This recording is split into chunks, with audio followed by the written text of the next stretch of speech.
कर दो live. Good evening everyone, कैसे हैं आप सब लोग? उम्मीद करती हूँ मैं आप सब लोग बहुत अच्छे होंगे और बहुत अच्छे से क्लासेस का एंजॉय कर रहे होंगे। आप साइंस पढ़ रहे होंगे और आज जैसे कि आरआरबी जेई की एग्जाम डेट आ चुकी है। मुझे एक बच्चे ने बताया भी था। तो आरआरबी जेई से पहले सिलेबस बिल्कुल हो जाएगा, जेई से पहले बहुत अच्छे से सिलेबस हो जाएगा, इतना टेंशन लेने की जरूरत नहीं है। Ma'am, green colour of bile juice is due to biliverdin pigment. हाँ जी, हाँ जी, संदीप सिंह यादव, सही सही बोला आपने बेटा। जल्दी आइए, जो बच्चे लाइव नहीं आए वो जल्दी आए ताकि हम क्लास स्टार्ट की जाए। Chandramani Singh, okay, hello hello Chandramani. थोड़ा पेशेंस रखो स्टूडेंट, हाँ थोड़ा पेशेंस रखो योगी जी, आप भी थोड़ा सा, योगी विजय। चलो जल्दी आइए, क्लास स्टार्ट हो चुकी है। फिर क्लास पढ़ाई जाए, लास्ट क्लास के बाद देखा जाए क्या पढ़ना है हमें। फर्स्ट ऑफ ऑल तो मैं आप लोगों से सॉरी बोलना चाहती हूँ कि कल मैंने क्लास नहीं ली। कल मैंने क्लास इसलिए नहीं ली क्योंकि मेरी तबीयत कुछ ज़्यादा ही ख़राब थी कल, ठीक है। तो थोड़ा वीकनेस आ रखा था, तो डॉक्टर ने मना किया था कि 1-2 दिन रेस्ट करो आप। हालांकि मैंने किया नहीं रेस्ट, आज भी मुझे डॉक्टर ने रेस्ट करने के लिए बोला था। 22 को है मैम एग्जाम। सिलेबस कैसे होगा? तो अंजू जी मैं आपको बता देती हूँ, आपका 80% फिजिक्स हो चुका है और 80 to 90% आपका बायो हो चुका है और 30% आपका केमिस्ट्री हो चुका है। तो अब मैं क्या करूँगी, बॉटनी खत्म करते ही केमिस्ट्री आपके वापस केमिस्ट्री पे आएंगे हम, और जो चैप्टर आपके बचे हैं बायो के वो हम करवा देंगे बाद में 1-2 चैप्टर, ठीक है। हाँ, डेट आ गई है सर, 22 मई से पेपर होंगे, बिल्कुल आ गई है डेट। चलो फिर अब क्लास स्टार्ट की जाए, अब टाइम वेस्ट नहीं करता। मैम, कुछ लोग टाइम्स एक्सपोज ग्रुप बना रहे हैं। अच्छा, कुछ ग्रुप बना रहे हैं, ग्रुप नहीं बनाना ये।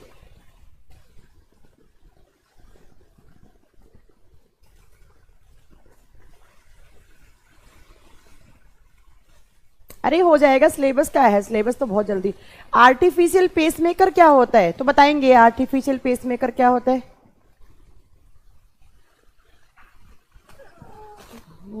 मैम, आर्टिफिशियल पेसमेकर क्या होता है? ठीक है, जो काम आपका ऐसे नोड करवाती है, जब ऐसे नोड खराब हो जाती है तब आर्टिफिशियल पेसमेकर लगता है। लाइए मुझे रेड कलर का मार्कर दीजिए।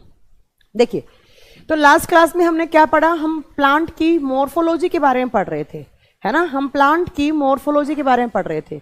ये टाइम्स कोचिंग का कोई ग्रुप नहीं बनाएगा कोई भी बच्चा, मैं बता देती हूँ। कोई भी बच्चा अगर ग्रुप बना रहा है, ये क्या लिख रहे हैं एक्सपोज ग्रुप, ये क्या मुझे किसी बच्चे ने बोला है? वापिस बोलिए, कौन बना रहा है ग्रुप? ये ग्रुप बनाने की जरूरत नहीं है। अगर मुझे पता लग गया ना किसी बच्चे ने यहां से ग्रुप बनाया है तो ये अच्छी बात नहीं है। आप लोग पढ़ने के लिए सिर्फ पढ़ाई कीजिए ना। देखो, हमने प्लांट की मॉर्फोलॉजी स्टार्ट की थी। मॉर्फोलॉजी में मैम ने क्या क्या पढ़ाया, देखो बॉटनी में हमने टोटल क्या क्या पढ़ लिया। हमने प्लांट हार्मोन पढ़ लिए, उसके बाद क्या पढ़ा हमने, तो मैम हमने पढ़ा प्लांट हार्मोन के बाद प्लांट की मॉर्फोलॉजी, प्लांट क्लासिफिकेशन पढ़ा, जिसमें मैंने सारा प्लांट का क्लासिफिकेशन पढ़ा दिया आपको। और मैम किसी ने टाइम्स एक्सपोज ग्रुप बनाया है, अजीत आगरा। मुझे उस बच्चे का नंबर देना, मुझे कौन है ये मैं भी देखूं। जल्दी से मुझे उस बच्चे का नंबर दो जिसने ग्रुप बनाया है। क्या आप मुझे नंबर दे सकते हैं? मैं बात करती हूँ उससे, कौन है ये? संदीप, यस, आपका आंसर है यस। किस बच्चे ने ग्रुप बनाया है? जल्दी से मुझे वो ग्रुप का नंबर दीजिए किसी बच्चे का, मैं बात करती हूँ उससे। कौन, मेरे मतलब कोचिंग की परमिशन के बिना आप बच्चों को कैसे ऐड कर सकते हैं? अगर आपको ऐड किया गया है तो प्लीज आप उस ग्रुप को आप रिमूव मार दीजिए। नहीं, हमारी साइड से कोई ग्रुप नहीं बनाया गया है, ये कोई आसपास के कोचिंग सेंटर वालों ने बनाया होगा, हमारी साइड से कोई ग्रुप नहीं बनाया गया है।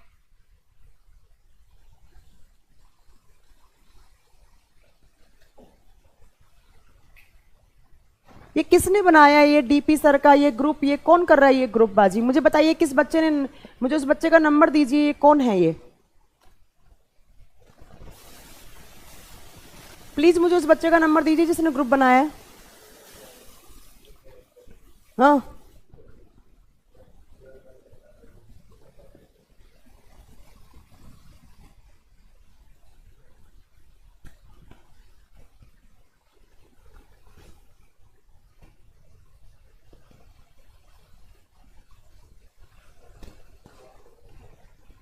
सुल्तान सर ने क्या कहा है?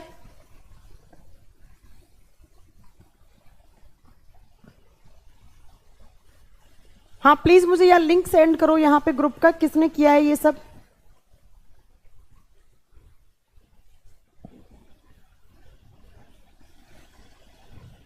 वेट कीजिए, वेट कीजिए, मैं 2 मिनट में वापस आ रही हूं। मोबाइल कहाँ है मेरा?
हाँ जी, तो देखिए पहली बात तो मैं बता देती हूँ, ऐसा कोई ग्रुप नहीं है। आप लोग उसको, अगर किसी भी बच्चे को यहाँ पर ग्रुप में ऐड किया गया है तो जल्दी से वहां से आप लोग क्विट कर सकते हैं, ऐसा कुछ भी नहीं है। आप लोगों को सिर्फ पढ़ाई से मतलब है, बाकी कुछ भी मतलब नहीं होना चाहिए, ठीक है। देखिए हाँ, ये सब बातें इग्नोर करके आप लोग सिर्फ पढ़ाई करो, है ना। हमें कोई, आप लोगों को इन चीजों से कोई मतलब नहीं होना चाहिए। अगर कोई ग्रुप बना रखा है तो उसको तुरंत आप रिमूव कर दीजिए, ठीक है। देखिए, तो लास्ट क्लास में हमने क्या पढ़ा था? तो लास्ट क्लास में हमने पढ़ा कि प्लांट की मॉर्फोलॉजी के बारे में स्टडी की हमने। अब मॉर्फोलॉजी में हमने क्या क्या पढ़ा, तो मैंने पढ़ाया आपको मॉर्फोलॉजी में पहला कौन सा पार्ट पढ़ाया प्लांट का, तो प्लांट का सबसे पहला पार्ट पढ़ाया था मैंने आपको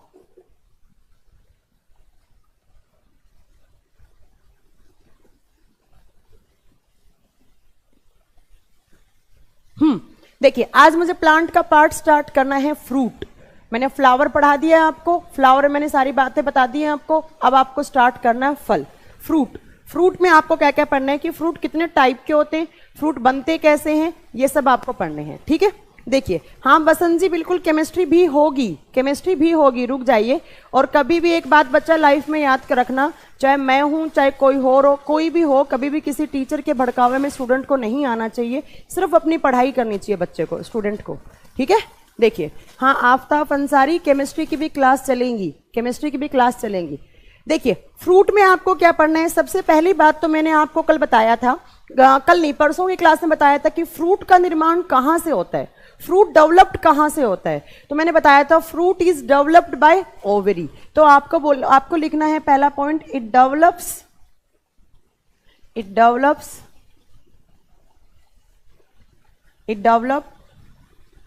बाय ओवरी, ठीक है। तो आपको लिखना है फल का निर्माण अंडाशय द्वारा होता है। हिंदी मीडियम वाले बच्चे क्या लिखेंगे, फल का निर्माण अंडाशय द्वारा होता है। जो भी आपका फीमेल फ्लावर का पार्ट होता है, जो भी आपका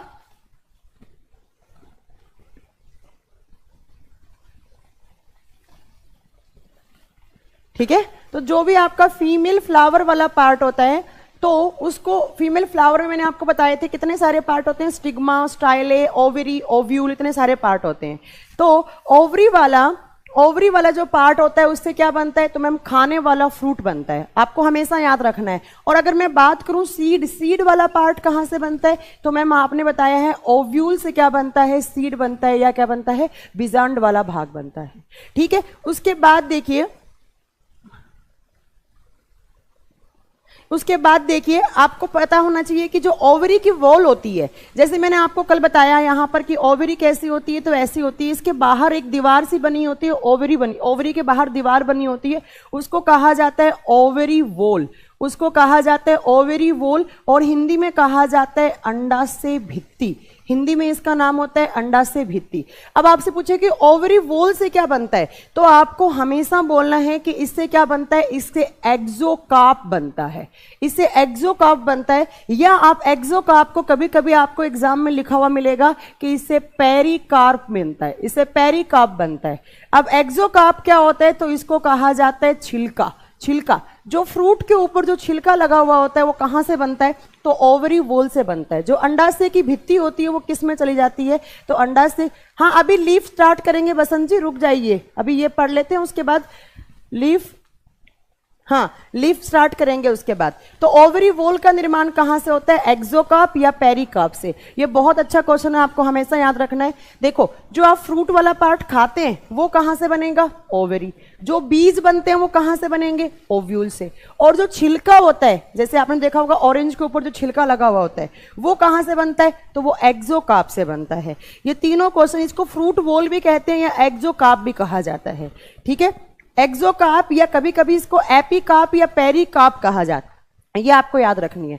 देखो जो फ्रूट होता है उसके 3 पार्ट होते हैं, फ्रूट के 3 पार्ट होते हैं। अगर मैं सबसे आउटर की बात करूं तो इस आउटर वाले को जो छिलका होता है इसके 2 नाम होते हैं। इसको आप बोल सकते हैं या तो एपिकार्प या इसको बोल सकते हैं आप पेरिकार्प, या इसको एक्सोकार्प कहा जाता है, या इसको कहा जाता है एक्सोकार्प। और ये जो इनर वाला पार्ट होता है जो आप खाते हैं उसको कहा जाता है मीजोकार्प, उसको कहा जाता है मीजोकार्प, ठीक है। तो वो बीच वाली जो खाने वाला जो पार्ट होता है उसको मीजोकार्प, और जहां पर सीड होते हैं, जहां पर बीज होते हैं, उस वाले पार्ट को कहा जाता है एंडोकार्प, एंडोकार्प। तो हमेशा याद रखना, अगर छिलका पूछे कि छिलका कौन सा पार्ट होता है फ्रूट का, तो आपको बोलना है एपिकार्प या पेरिकार्प। अगर पूछे कि खाने वाला पार्ट कौन सा होता है, जो आप खाते हैं फूड का, वो कौन सा होता है, तो मैम वो मीजोकार्प होता है। और बीज कहाँ होती हैं, तो बीज होती हैं एंडोकार्प में। यहाँ पर आपके सीड होते हैं, यहाँ पर आपके बीज होते हैं। बीज किससे बने, ओव्यूल से। खाने वाला पार्ट किससे बना, ओवरी से। और जो आपका छिलका होता है ओवरी वोल से बनता है, उसको एक्सोकार्प, पेरिकार्प या एपिकार्प कहा जाता है। ठीक है, अब देखिए फ्रूट होते कितने टाइप के हैं। एग्जाम में यहां से क्वेश्चन आते हैं कि फ्रूट होते कितने टाइप के हैं, फ्रूट कितने टाइप के होते हैं। तो फ्रूट के बेसिकली 4 टाइप होते हैं, 4 प्रकार के फल होते हैं। यहां से क्वेश्चंस आते हैं बहुत ही, इनके एग्जाम्पल पूछेगा आपसे, और किस किस टाइप के फ्रूट होते हैं ये भी पूछे जाते हैं एग्जाम में, ये भी पूछे जाते हैं। ठीक है, देखिए सबसे पहला फ्रूट है आपका यहां से, जिसको मैं नाम देती हूं ट्रू फ्रूट। ट्रू फ्रूट, ठीक है। तो पहला टाइप है आपका फलों का ट्रू फ्रूट, और हिंदी में इसको बोलेंगे सत्य फल। सत्य फल, ठीक है, या इसको कभी कभी हिंदी में कहा जाता है,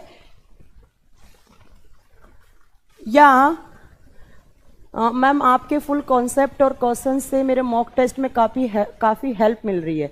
ठीक है, थैंक यू सो मच। अगर ऐसा है तो मैंने आपका कमेंट नहीं देखा, आपका बायो इस ग्रुप तो प्लीज़ बताइए, मुझे ज्वाइन करना है। आपकी जैसी बायो कोई नहीं पढ़ा, नहीं मेरा कोई ग्रुप नहीं है बेटा, मेरा कोई व्हाट्सअप ग्रुप नहीं है। मैं कभी व्हाट्सअप ग्रुप नहीं बनाती बेटा, ये सब बच्चों का टाइम वेस्टेज होता है। ठीक है, आपको भी कोई व्हाट्सअप ग्रुप नहीं बनाना है। आपने जो भी बैच परचेज कर रखा है हमारी कोचिंग का, बस उसमें आप आराम से अपना पढ़ाई पर ध्यान दीजिए। ठीक है, फालतू की इधर उधर की बातों पर ध्यान देने की कोई जरूरत नहीं है। तो ट्रू फ्रूट को सत्य फल बोलते हैं, या बोलते हैं इसको वास्तविक फल, या इसको क्या कहा जाता है, वास्तविक फल। अब आपसे एग्जाम में पूछेगा कि ट्रू फ्रूट होती क्या है, ट्रू फ्रूट होती क्या है। तो आपको याद रखना है कि ऐसे फल जिनका निर्माण पोलिन ग्रेन प्लस ओवरी से हो, प्लस ओवरी से। और पोलिन ग्रेन को हिंदी में क्या कहते हैं, परागकण, और ओवरी को क्या कहते हैं, अंडाशय। तो आपको हमेशा एग्जाम में याद, कभी भी क्वेश्चन आए कि ट्रू फ्रूट किसको बोलेंगे, तो ऐसे फल मैम जिनका निर्माण पोलिन ग्रेन प्लस ओवरी से हो। जिनका निर्माण पोलिन ग्रेन क्या है, मेल फ्लावर का पार्ट, और ओवरी क्या है, फीमेल फ्लावर का पार्ट। तो यहां से जो फल बनेगा उसको हम क्या बोलेंगे, उसको हम ट्रू फ्रूट बोलेंगे। अब आपसे इसका एग्जाम्पल पूछा जाए तो सबसे पहला एग्जाम्पल है ब्रिंजल। ब्रिंजल का मतलब क्या होता है, बैंगन। पहला एग्जाम्पल बैंगन। दूसरा आपसे एग्जाम्पल पूछे तो आपको बताना है मैंगो। मैंगो भी एक ट्रू फ्रूट का एग्जाम्पल होता है। नेक्स्ट आप बोल सकते हैं पी, मटर। उसके बाद आप लिख सकते हैं टमाटर, टोमेटो। ये सारे ट्रू फ्रूट होते हैं, ये सारे के सारे क्या हैं, ट्रू फ्रूट। उसके बाद आप एक एग्जाम्पल और लिख सकते हैं केला। देखो केला वैसे तो ट्रू फ्रूट में आता है, बट ट्रू फ्रूट के एक टाइप होता है पार्थेनोकार्पी, वहां आता है। तो अभी तो यहां ट्रू फ्रूट में लिखो इसको। ठीक है, तो आपको लिखना, कभी भी पूछे एग्जाम में कि सत्य फल किसको बोलेंगे, तो आपको बोलना है पोलन ग्रेन प्लस ओवरी से बने हुए फ्रूट क्या बोलते हैं, ट्रू फ्रूट कहते हैं। हाँ, मैंगो भी इसी का एग्जाम्पल है, बिल्कुल। हाँ, बिल्कुल इसी का ही मैंगो एग्जाम्पल है। नेक्स्ट देखो, नेक्स्ट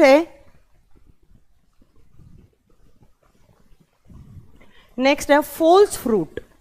पढ़ा होगा आपने एग्जाम में बहुत बार क्वेश्चन आता है कि एप्पल जो है वो फॉल्स फ्रूट है। पढ़ा है कभी, एप्पल या कोकोनट भी फॉल्स फ्रूट होता है।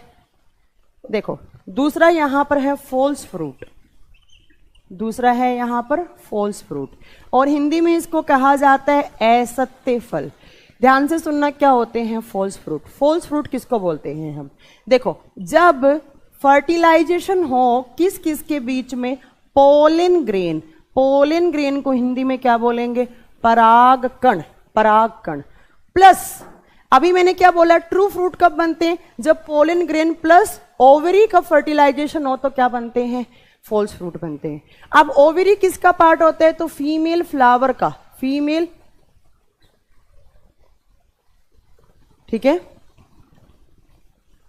तो ओवरी किसको बोलेंगे, तो ओवरी मैम आपने बताया था कि ऐसा फीमेल फ्लावर होता है और उसके अंदर ऐसे यहां पर आपका ओव्यूल वाला पार्ट होता है, इसको क्या बोलते हैं, इसको मैम आपने बताया था स्टिग्मा, स्टिग्मा को हिंदी में क्या बोलेंगे?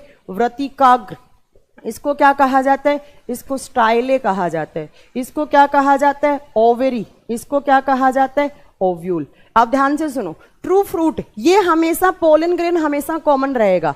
ट्रू फ्रूट कब बनेंगे? जब यहां का पोलन ग्रेन कहां आएगा? ओवरी के पास। तो ऐसा फल क्या बनेगा? तो ऐसा फल क्या बनेगा? तो आपको याद रखना है वो ट्रू होगा। बट फॉल्स फ्रूट क्या होंगे? जब यहां का पोलन ग्रेन ओवरी को छोड़कर, ओवरी नहीं लिखा है मैंने इस बार, ओवरी को छोड़कर अगर स्टिग्मा, स्टाइले, ओव्यूल, ओवरी को छोड़कर किसी अदर पार्ट के साथ फर्टिलाइजेशन होकर नया फ्रूट बनाए, तो उस फल को, उस फ्रूट को क्या कहते हैं हम?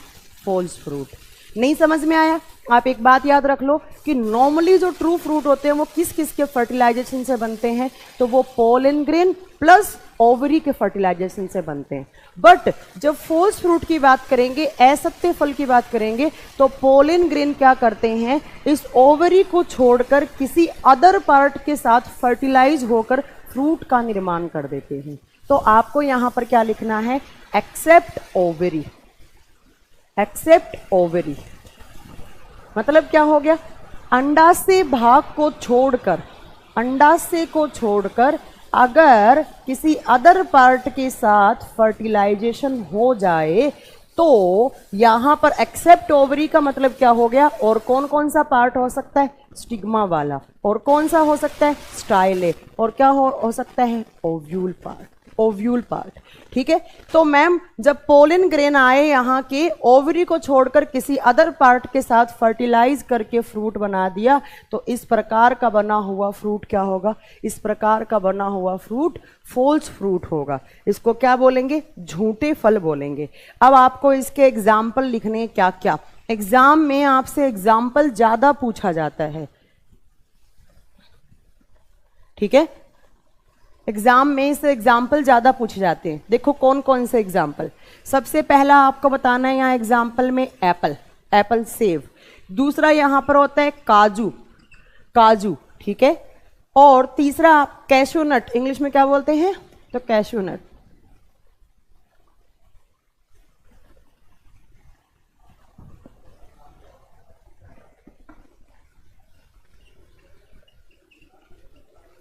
नेक्स्ट आपको लिखना है नाशपाती, नाशपाती जिसको हम क्या बोलते हैं? पियर्स। नेक्स्ट आपको लिखना है कुकुम्बर, कुकुम्बर खीरा। और नेक्स्ट आपको क्या लिखना है? नारियल मतलब कोकोनट। तो ये आपको याद रखना है। 1 2 3 4 5, ये 5 कैसे फ्रूट के एग्जाम्पल होते हैं? तो मैम ये फॉल्स फ्रूट के एग्जाम्पल होते हैं। एग्जाम में सबसे ज्यादा पूछा जाता है एप्पल का, कि एप्पल कैसा फ्रूट है। तो आपको देना है, आपको बताना है कि एप्पल कैसा फ्रूट है। तो एप्पल, आफ्ताब अंसारी बिल्कुल हो जाएगा सिलेबस एनटीपीसी से पहले, डोंट वरी, बिल्कुल हो जाएगा आपका सिलेबस। हाँ, जेई की डेट आ चुकी है, 22 मई से एग्जाम है, बिल्कुल हो जाएगा आपका सिलेबस। अभी बोटनी वाला पार्ट आज नहीं तो कल खत्म हो जाएगा। तो उसके बाद क्या करेंगे हम? जो जूलॉजी के चैप्टर पढ़े हैं, तो जैसे एंडोक्राइन सिस्टम हो गया, एक्सक्रीटरी सिस्टम हो गया, उसको थोड़ा सा हम स्टॉप कर देंगे। फिर हम केमिस्ट्री पे ध्यान देंगे, थोड़ा दिन केमिस्ट्री पढ़ेंगे। ठीक है, क्योंकि केमिस्ट्री की अभी 4 से 5 क्लास हुई हैं, तो कम से कम केमिस्ट्री को इतना पढ़ लें कि भाई हमारे एग्जाम में आए तो हमारे क्वेश्चंस बन जाए। ठीक है, तो एक हो गया ट्रू फ्रूट, एक हो गया फॉल्स फ्रूट। दोनों के एग्जाम्पल आपको याद रखने हैं। नेक्स्ट देखिए यहां से, नेक्स्ट आपको कौन सा पढ़ना है? Next type of fruit.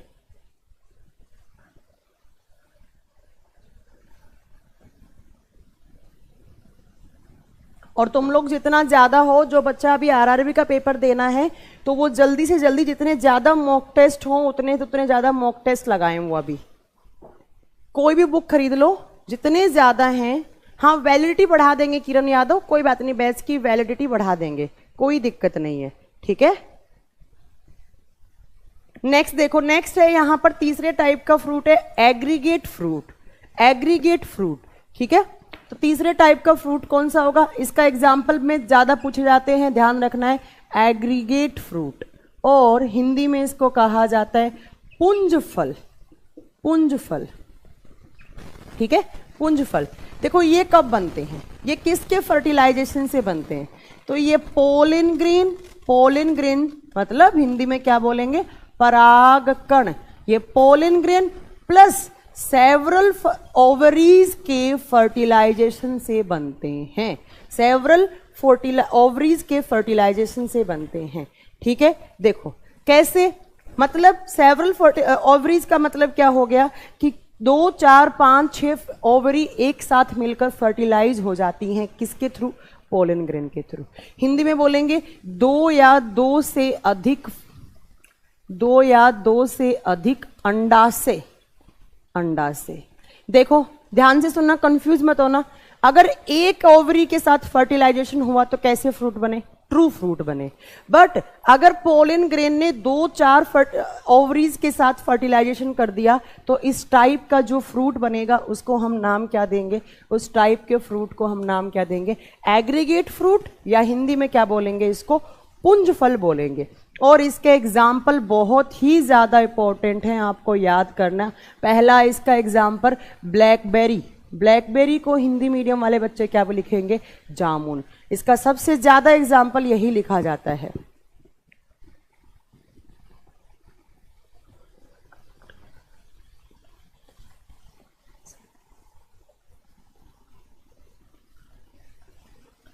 ठीक है, तो इसका पहला एग्जाम्पल 5 मई वाली कौन सी क्लास है यूट्यूब पे, वो 24 आवर वाली क्लास, क्या वो डल जाएगी बेटा, डल जाएगी, डोंट वरी, है ना। इसका दूसरा एग्जाम्पल आपको देना है स्ट्रॉबेरी, दूसरा एग्जाम्पल आपको देना है स्ट्रॉबेरी। ठीक है, स्ट्रॉबेरी भी अगर पूछा जाए तो कैसा एग्जाम्पल है, तो वो आपको देना है एग्रीगेट फ्रूट का एग्जाम्पल है। नेक्स्ट आप दे सकते हैं रसबेरी, रसबेरी। ठीक है, स्ट्रॉबेरी भी किसका एग्जाम्पल है, तो आपको बताना है स्ट्रॉबेरी, ब्लैकबेरी, रसबेरी किसके एग्जाम्पल हैं, ये एग्रीगेट फ्रूट। कैसे बनते हैं, 2-4 ओवरी के एक साथ फर्टिलाइज होने से बनते हैं, क्या, एग्रीगेट फ्रूट है। अगर एक ओवरी पोलन ग्रेन बना, ट्रू फ्रूट। ओवरी को छोड़कर किसी अदर पार्ट के साथ फर्टिलाइजेशन से बना, फॉल्स फ्रूट। अगर 2-4 ओवरी का एक साथ फर्टिलाइजेशन से बन गया, क्या बोलेंगे उसको, एग्रीगेट फ्रूट। नेक्स्ट देखो यहां पर, नेक्स्ट आता है कंपोजिट फूल, कंपोजिट फ्रूट।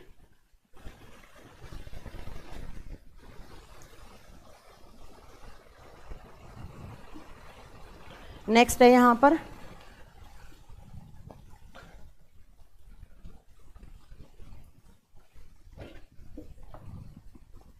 देखो, नेक्स्ट कौन सा है आपका, 4 नंबर पे आता है आपका कंपोजिट फ्रूट। अब हिंदी मीडियम वाले बच्चे सोचेंगे कि इसका हिंदी क्या होगा, तो मैं बता देती हूँ, इसका हिंदी कुछ भी नहीं होता है, इसको कंपोजिट फ्रूट ही कहा जाता है। देखो अब कंपोजिट फ्रूट कब बनते हैं, जब पोलन ग्रेन, पोलन ग्रेन को हिंदी में क्या बोलेंगे, परागकण, प्लस पोलन ग्रेन प्लस, देखो मैंने बताया है कि ये जो फर्टिलाइजेशन वाले पार्ट होते हैं वो सब कहाँ पे होते हैं, तो हमने कहाँ पर पढ़े थे, फ्लावर में। मेल फीमेल जो पार्ट होते हैं वो कहाँ पर होते हैं, फ्लावर। तो जब पोलन ग्रेन पूरे के पूरे प्लांट के, एक प्लांट के बहुत सारे फ्लावर के साथ फर्टिलाइजेशन हो जाए तो इस टाइप के बने हुए फ्रूट को बोलते हैं कंपोजिट फ्रूट। तो आप यहां लिखेंगे pollen grain plus cluster of fruit plus cluster of flower. और इन सारे के सारे एक प्लांट में बहुत सारे फ्लावर लगे हुए हैं, उन फ्लावर का, उन फूलों का बहुत सारा क्लस्टर है, तो इसको कहा जाता है, इसको कहा जाता है, पूरे क्लस्टर और फ्लावर को आपको हिंदी में, इंग्लिश में मिलेगा इनफ्लोरेंस, इनफ्लोरेंस। और हिंदी में इसको बोले, हिंदी में इसका नाम थोड़ा सा अलग होता है, इसको कहा जाता है हिंदी में इनफ्लोरेंस, या इसको बोलते हैं पुष्पागण, इसको हिंदी में बोलते हैं पुष्पागण। ठीक है, एक डाली है, एक बर्ड है, उसके ऊपर बहुत सारे फ्रूट लगे, बहुत सारे फ्लावर लगे हुए हैं, तो यहाँ के पोलन ग्रेन ने उन सारे के सारे फ्लावर के साथ फर्टिलाइजेशन कर दिया, फीमेल फ्लावर के पार्ट के साथ, तो उसको क्या बोलेंगे, इस टाइप के बने हुए फ्रूट को क्या बोलेंगे हम, कंपोजिट फ्रूट बोलेंगे। ठीक है, कैसा फल, कंपोजिट फ्रूट। अब इसके एग्जाम्पल, सबसे पहला एग्जाम्पल होता है जैक फ्रूट, सबसे पहला एग्जाम्पल है जैक फ्रूट। और जैक फ्रूट को हिंदी में क्या कहा जाता है, कटहल कहा जाता है, कटहल किस टाइप का फ्रूट है? तो कंपोजिट फ्रूट है। दूसरा आप इसका एग्जाम्पल दे सकते हैं मलबरी, हिंदी में क्या होगा? शहतूत। दूसरा सहतूत। तीसरा होता है पाइनएप्पल, तीसरा इसका एग्जाम्पल क्या है? पाइनएप्पल, और हिंदी में क्या बोलते हैं? अनानास। अनानास।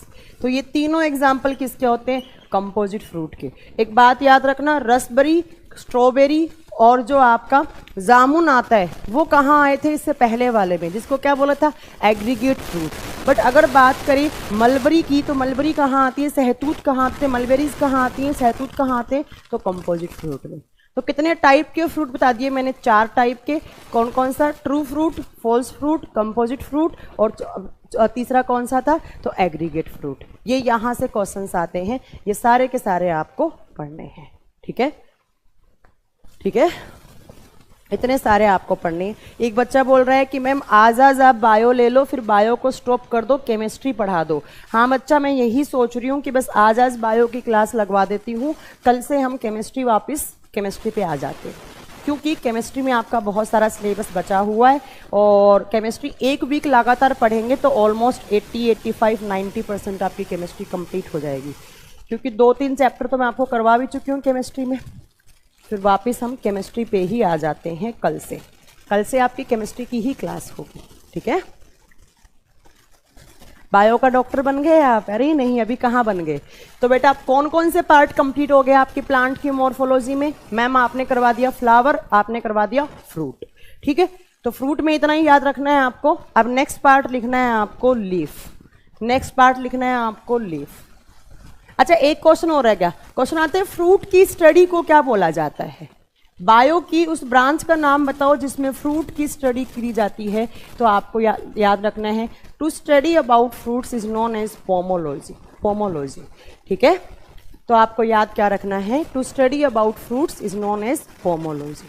ठीक है, फलों के बारे में अध्ययन करना पोमोलॉजी कहलाता है। पोमोलॉजी कहलाता है।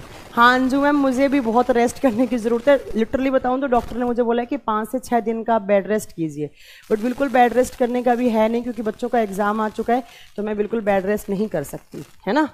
ठीक है, तो देखो लीफ में आपको क्या क्या पढ़ना है। सबसे पहला पॉइंट, ये जो लीफ है प्लांट की, ये ग्रीन कलर की होती है। ग्रीन कलर की होती है, हरे रंग की। क्यों होती हैं? क्योंकि लीफ के अंदर क्या होता है? प्लास्टिड। याद करो मेरी क्लास कौन सी? सेल वाली। प्लास्टिड होती है। हाँ सही बताया आपने सुरजीत जी, बिल्कुल सही बताया। ठीक है, तो ग्रीन कलर की होती है। क्यों? क्योंकि लीफ के अंदर क्या होता है मैम? क्लोरोफिल होता है, और क्लोरोफिल को क्या कहा जाता है? पर्णहरित पाया जाता है। तो आपको याद रखना है ग्रीन कलर किस वजह से होता है लीफ का? तो किस वजह से? क्लोरोफिल पाया जाता है। मेनली इसके अंदर प्लास्टिड होता है। प्लास्टिड में कौन सा? क्लोरोप्लास्ट। क्लोरोप्लास्ट में कौन सा? क्लोरोफिल पिगमेंट होता है, जो कि मैं सब कुछ आपको पढ़ा चुकी हूँ। नेक्स्ट देखो, जो लीफ वाला पार्ट होता है तो वो फोटोसिंथेसिस और रेस्पायरेशन के लिए मेन साइट होती है। ठीक है, तो आपको लिखना है it is the main site for, it is the main site for plant respiration, plant respiration and plant nutrition या and plant nutrition। ठीक है, क्या मतलब हो गया कि जो ये लीफ वाला पार्ट है आपके प्लांट का, जो भी इस लीफ वाले पार्ट में पादपों में श्वसन की प्रक्रिया होती है, और दूसरा पादपों में पोषण की प्रक्रिया होती है।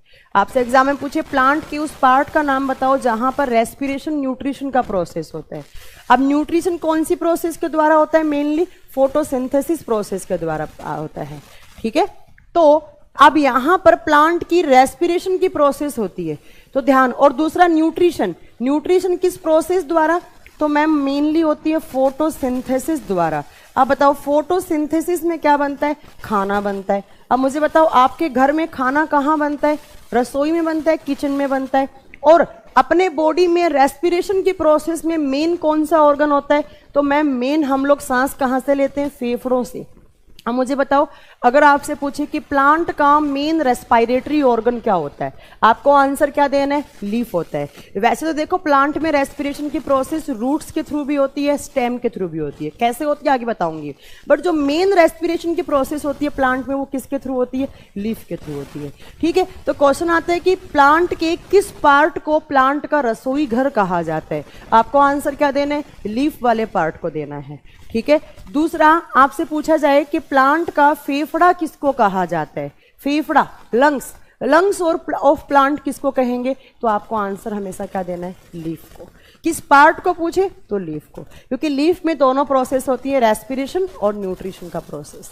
अब आपको देखना है कि प्लांट में कैसे रेस्पिरेशन होता है और कैसे न्यूट्रिशन का प्रोसेस होता है। तो पहले मैं हेडिंग देती हूँ प्लांट न्यूट्रिशन।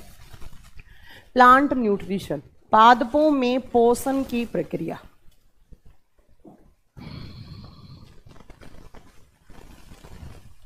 पहले हम पढ़ेंगे न्यूट्रिशन और फिर उसके बाद में हम क्या पढ़ेंगे? तो दूसरा पढ़ेंगे प्लांट का रेस्पिरेशन। पहले न्यूट्रिशन, उसके बाद दूसरा क्या पढ़ेंगे? तो प्लांट का रेस्पिरेशन। 1 मिनट दीजिए, मैं पानी पी लूं।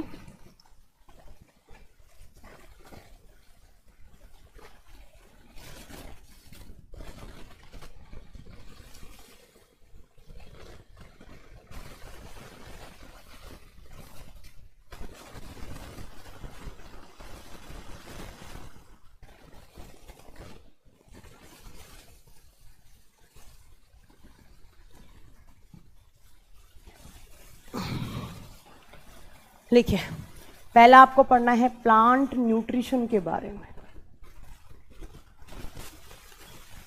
और हिंदी में इसको बोलेंगे पादप पोषण। देखो, प्लांट में न्यूट्रिशन के मेन 2 मोड होते हैं। प्लांट में न्यूट्रिशन के 2 मोड होते हैं। कौन कौन से? तो पहला कहा जाता है ऑटोट्रोपिक मोड, ऑटोट्रोफिक मोड। ठीक है, और हिंदी में इसको कहा जाता है स्वपोषी। स्वपोषी का मतलब होता है जो अपना खाना खुद बनाए। और दूसरा होता है यहाँ पर हेटेरोट्रोफिक प्लांट, या हेटेरोट्रोफिक ट्रोफस प्लांट, या हेटेरोट्रोपिक मोड। ठीक है,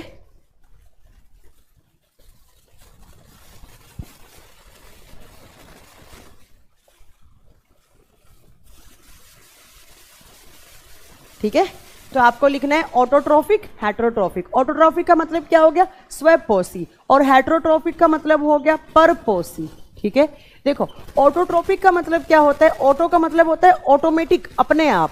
ऐसे प्लांट या ऐसा न्यूट्रिशन का मोड जिसमें प्लांट अपने आप अपना खाना बना सकते हैं। और कौन से मैकेनिज्म के द्वारा? फोटोसिंथेसिस के द्वारा। मतलब ऐसे प्लांट जो फोटोसिंथेसिस के द्वारा अपना फूड खुद प्रिपेयर कर सकते हैं, उन प्लांट को ऑटोट्रोफ्स प्लांट कहा जाता है। और उस न्यूट्रिशन के मोड को हम क्या नाम देते हैं? Autotrophic nutrition. ठीक है, ऐसे प्लांट जो खुद खाना नहीं बना सकते, जो खुद खाना नहीं बना सकते, वो न्यूट्रिशन के लिए किसी अदर ऑर्गेनिज्म पर डिपेंडेंट होते हैं। वो अपना खाना खुद ना बनाकर अपने भोजन के लिए किसी जीव या किसी दूसरे पादप पे निर्भर करते हैं। उनको कहा जाता है हेटेरोट्रोपिक न्यूट्रिशन मोड। उनको क्या कहा जाता है? हेटेरोट्रोपिक न्यूट्रिशन मोड। ठीक है, तो ये क्या होते हैं? देखो, इसमें कौन आएगा फोटोसिंथेसिस में? तो इसके एग्जाम्पल आ जाएंगे all green plants, all green plants. और हिंदी में क्या हो जाएगा? सभी हरे रंग के पेड़ पौधे, सभी हरे रंग के पेड़ पौधे। अब हेटेरोट्रोपिक मोड जो होता है वो 2 टाइप का होता है। देखो कौन कौन सा? पहला होता है इसका type symbiotic relation, symbiotic relation. ठीक है, सिम्बायोटिक रिलेशन। और हिंदी में इसको क्या कहेंगे? सहजीवन संबंध।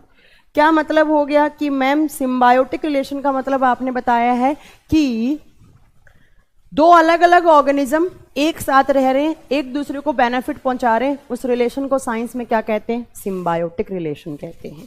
ठीक है, दूसरा ये कैसे हो सकते हैं? तो दूसरे ये हो सकते हैं इंसेक्टिवोरस प्लांट। इंसेक्टिवोरस को हिंदी में बोलते हैं कीटनाशक पादप, कीटनाशक पादप। देखो, कहने का मतलब क्या हो गया कि न्यूट्रिशन का वो मोड जिसमें जो प्लांट होते हैं वो खुद फोटोसिंथेसिस ना करके किसी अदर स्पीसीज पे डिपेंडेंट होते हैं, तो उसको कहा जाता है हेटेरोट्रोपिक मोड। उसको क्या कहा जाता है, हेटेरोट्रोपिक मोड। ठीक है, तो या तो ये किसके थ्रू अपना फूड बनाएंगे, सिम्बायोटिक रिलेशन में रह के, या ये किस फॉर्म में, इंसेक्टिवोरस। इंसेक्टिवोरस, सिम्बायोटिक, इन दोनों के एग्जाम्पल पता होना चाहिए। ये एग्जाम में बहुत बार पूछे जाते हैं। सिम्बायोटिक रिलेशन आपने साइंस में कितने पढ़े, तो सुनो यहां पर पहला एग्जाम्पल सिम्बायोटिक रिलेशन का मैंने यहां पर लिखा है, देखो लाइकेन पढ़ाया था मैंने। लाइकेन क्या होता है, तो मैम आप पढ़ा चुकी हूँ। लाइकेन किस किस का सिम्बायोटिक रिलेशन होता है, तो मैम ये एल्गी प्लस फंजाई, फंजाई बोले तो फंगस, इन दोनों का सिम्बायोटिक रिलेशन होता है, जिसको हम क्या बोलते हैं, लीचेन या लाइकेन। एल्गी क्या बनाता है, फूड बनाकर किसको देता है, फंगस को, और फंगस खाना किसको देती हैं, एल्गी को, सॉरी फंगस पानी किसको देती हैं, एल्गी को। तो मैम एल्गी प्लांट किंगडम में, फंगस का अलग से किंगडम है, तो इनको क्या बोलेंगे, सिम्बायोटिक रिलेशन। दूसरा मैंने नहीं पढ़ाया, अभी पढ़ाने वाली हूं मैं दूसरा यहां पर एग्जाम्पल क्या होता है, राइजोबियम रूट। राइजोबियम रूट, ठीक है, राइजोबियम रूट, और हिंदी में इसको कहा जाता है राइजोबियम जड़े। राइजोबियम जड़े, देखो दूसरा एग्जाम्पल क्या है, राइजोबियम जड़े। ठीक है, देखो ठीक है, देखो राइजोबियम जड़े क्या होती हैं, ये सिम्बायोटिक रिलेशन कहां पे पाए जाते हैं, लेग्यूम प्लांट्स में पाए जाते हैं। और लेग्यूम प्लांट किसको बोलते हैं, जो फलीदार पादप होते हैं, जो फलीदार पादप होते हैं।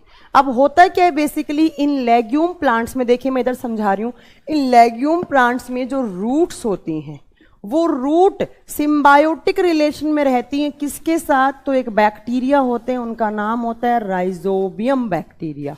इनका नाम क्या है, राइजोबियम बैक्टीरिया, और हिंदी में क्या होगा, राइजोबियम जीवाणु। ठीक है, तो आपसे पूछेगा कि साइंस में राइजोबियम रूट वाला सिम्बायोटिक रिलेशन का मतलब क्या है, तो आपको याद रखना है कि जो राइजोबियम रूट्स होती हैं वो किन में पाई जाती हैं, वो लेग्यूम प्लांट्स में पाई जाती हैं, वो फलीदार पादपों में पाई जाती हैं।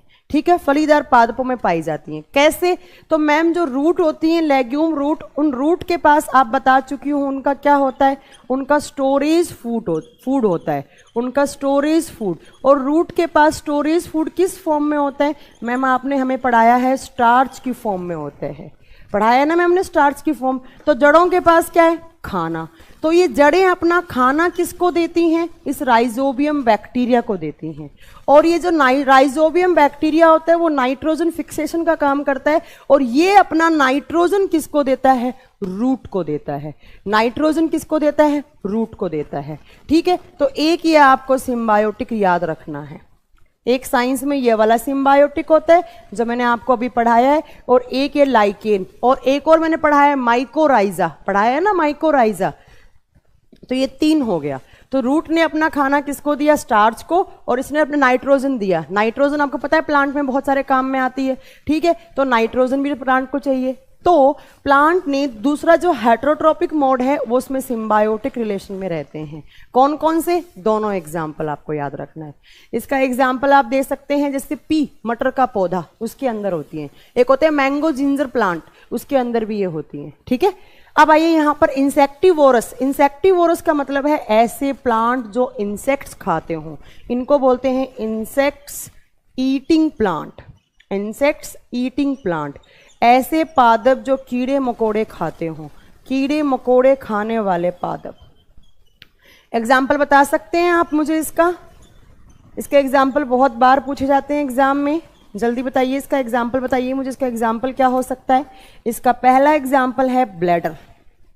आप गूगल पे फोटो देखिएगा, इस ब्लैडर के ऊपर बहुत सारे इंसेक्ट्स आते हैं, क्योंकि इस ब्लैडर की जो लीफ होती हैं, जो लीफ का कोरोला और जो कैलिक्स वाला पार्ट होता है वो बहुत ब्यूटीफुल होता है, और उससे एक मकरंद निकलता रहता है, एक लिक्विड निकलता रहता है। तो वो लिक्विड पीने के लिए बहुत सारे इंसेक्ट्स आते हैं इसके पास, तो ये क्या करता है, उन इंसेक्ट्स को खा जाता है। ठीक है, दूसरा आप यहां पर इसका एग्जाम्पल लिख सकते हैं पिचर प्लांट। पिचर प्लांट, एक और है यहां पर ड्रोसेरा। ड्रोसेरा, ड्रोसेरा एग्जाम्पल दिख रहे हैं क्या, नीचे कट, हाँ कट गए एग्जाम्पल, ऊपर लिखती हूँ चलो मैं, नीचे नहीं दिखेगा, विजिबल नहीं हो पाएगा। इसके एग्जाम्पल आपको यहां लिखने हैं। सही बताया आपने मनोज, ब्लैडर। और इसका एग्जाम्पल आप दूसरा लिख सकते हैं पिचर प्लांट। तीसरा, हिंदी मीडियम वाले सेम नाम है, तीसरा ड्रोसेरा। ड्रोसेरा। तो ये 3 प्लांट होते हैं जो अपने अंदर नाइट्रोजन की कमी को पूरा करने के लिए इंसेक्ट्स को खा जाते हैं। कौन कौन सा? Drosera, bladder and pitcher plant. तो एक तो न्यूट्रिशन का मोड ये हो गया मैम, इस मोड को क्या बोलेंगे हम? हेटेरोट्रोपिक मोड। हेटेरोट्रोपिक मोड, ठीक है। अब ऑटोट्रोपिक मोड में क्या होता है? अपना खाना खुद बनाते हैं। और कौन सी प्रोसेस के द्वारा? Through the photosynthesis. तो अब आपको डिटेल में क्या पढ़ना है? फोटोसिंथेसिस पढ़ना है, ठीक है। तो ये तो आपका हो गया, हो गया। तो अब आपको पढ़ना है फोटोसिंथेसिस, ठीक है। स्टार्ट किया जाए। ये तीनों आपको एग्जाम्पल याद रखने हैं। ये दोनों आपको सिम्बायोटिक, देखो मैंने आपको साइंस में कितने सिम्बायोटिक बता दिया, 4 प्लांट, 4 बता दिया मैंने। यूएसए में ज्यादा होता है पिचर प्लांट, नमो, ठीक है। हाँ हाँ, इंडिया में ड्रोसेरा होता है, ड्रोसेरा होता है इंडिया में। उपेंद्र जी, ड्रोसेरा होता है। वेस्ट बंगाल से कोई होगा तो उसने तो पक्का देखा होगा, क्योंकि वेस्ट बंगाल साइड ये ड्रोसेरा प्लांट ज्यादा होते हैं। अब आपको क्या पढ़ना है? क्या पढ़ना है? फोटोसिंथेसिस।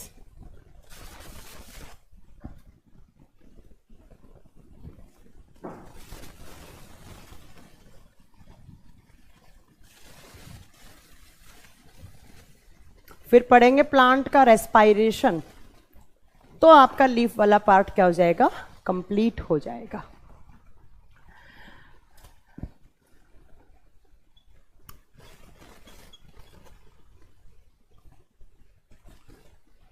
फोटोसिंथेसिस, हिंदी में इसको बोलेंगे प्रकाश संश्लेषण प्रक्रिया।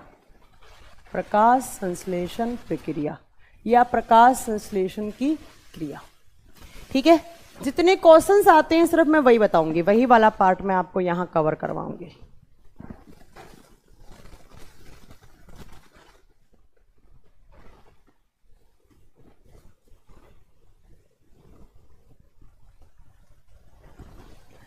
देखिए, फोटोसिंथेसिस से सबसे पहला क्वेश्चन क्या आता है? ऐसे प्लांट जो अपने अंदर फोटोसिंथेसिस का मैकेनिज्म कर सकते हैं, उन प्लांट को बोलते हैं ऑटोट्रोप्स प्लांट।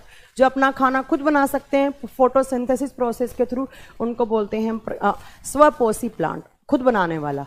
नेक्स्ट आता है, देखो मैंने आपको पढ़ाया था, प्लांट में पढ़ाया था कि प्लांट की एक सेल होती है, प्लांट में प्लांट सेल होती है, और प्लांट सेल में एक पार्ट होता है प्लास्टिड। पढ़ाया था, याद करो मेरी सेल वाली पहला चैप्टर, आप थोड़ा सा याद करने की कोशिश करो। और प्लास्टिड को हमने क्या बोला था? लवक। और मैंने बताया था प्लास्टिड्स क्या होते हैं, तो ये ग्रीन कलर वाले पिगमेंट्स होते हैं, हरे रंग वाले पिगमेंट होते हैं। मतलब या तो ग्रीन कलर देने का काम करते हैं, या फिर प्लास्टिड्स क्या होते हैं मैम? बेसिकली प्लांट को ग्रीन या कलर देने का, कलर मतलब रंग देने का काम करते हैं। अब क्लोरोप्लास्ट, तो प्लास्टिड का एक टाइप बताया था मैंने, कौन सा? क्लोरोप्लास्ट। क्लोरोप्लास्ट। और क्लोरोप्लास्ट को हिंदी में क्या कहा जाता है? इसको हिंदी में हरित लवक कहा जाता है, ठीक है। अब क्लोरोप्लास्ट के अंदर मैंने बताया था ग्रीन कलर के पिगमेंट्स होते हैं, कौन से? तो ग्रीन कलर वाले पिगमेंट में हमने कौन से बताए थे? तो ग्रीन कलर पिगमेंट,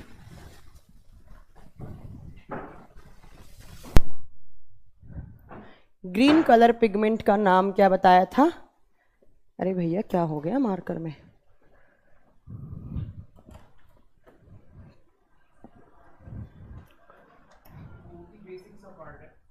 इसमें इंक देखो, इसी का यूज होगा। तो ग्रीन कलर वाले पिगमेंट कौन से होते हैं? तो मैम आपने बताया था क्लोरोफिल होते हैं। कौन से? तो क्लोरोफिल। क्लोरोफिल। और क्लोरोफिल को हिंदी में क्या कहा जाता है? प्रणहरित, ठीक है। तो आपसे पूछे प्लांट के किस पार्ट में फोटोसिंथेसिस की प्रोसेस होती है, तो आपको आंसर क्या देना है? क्लोरोप्लास्ट। और क्लोरोप्लास्ट किसका टाइप होता है? प्लास्टिड का टाइप होता है। अब फोटोसिंथेसिस होता क्या है? तो सुनो, प्लांट्स आपके एनवायरमेंट से कार्बन डाइऑक्साइड और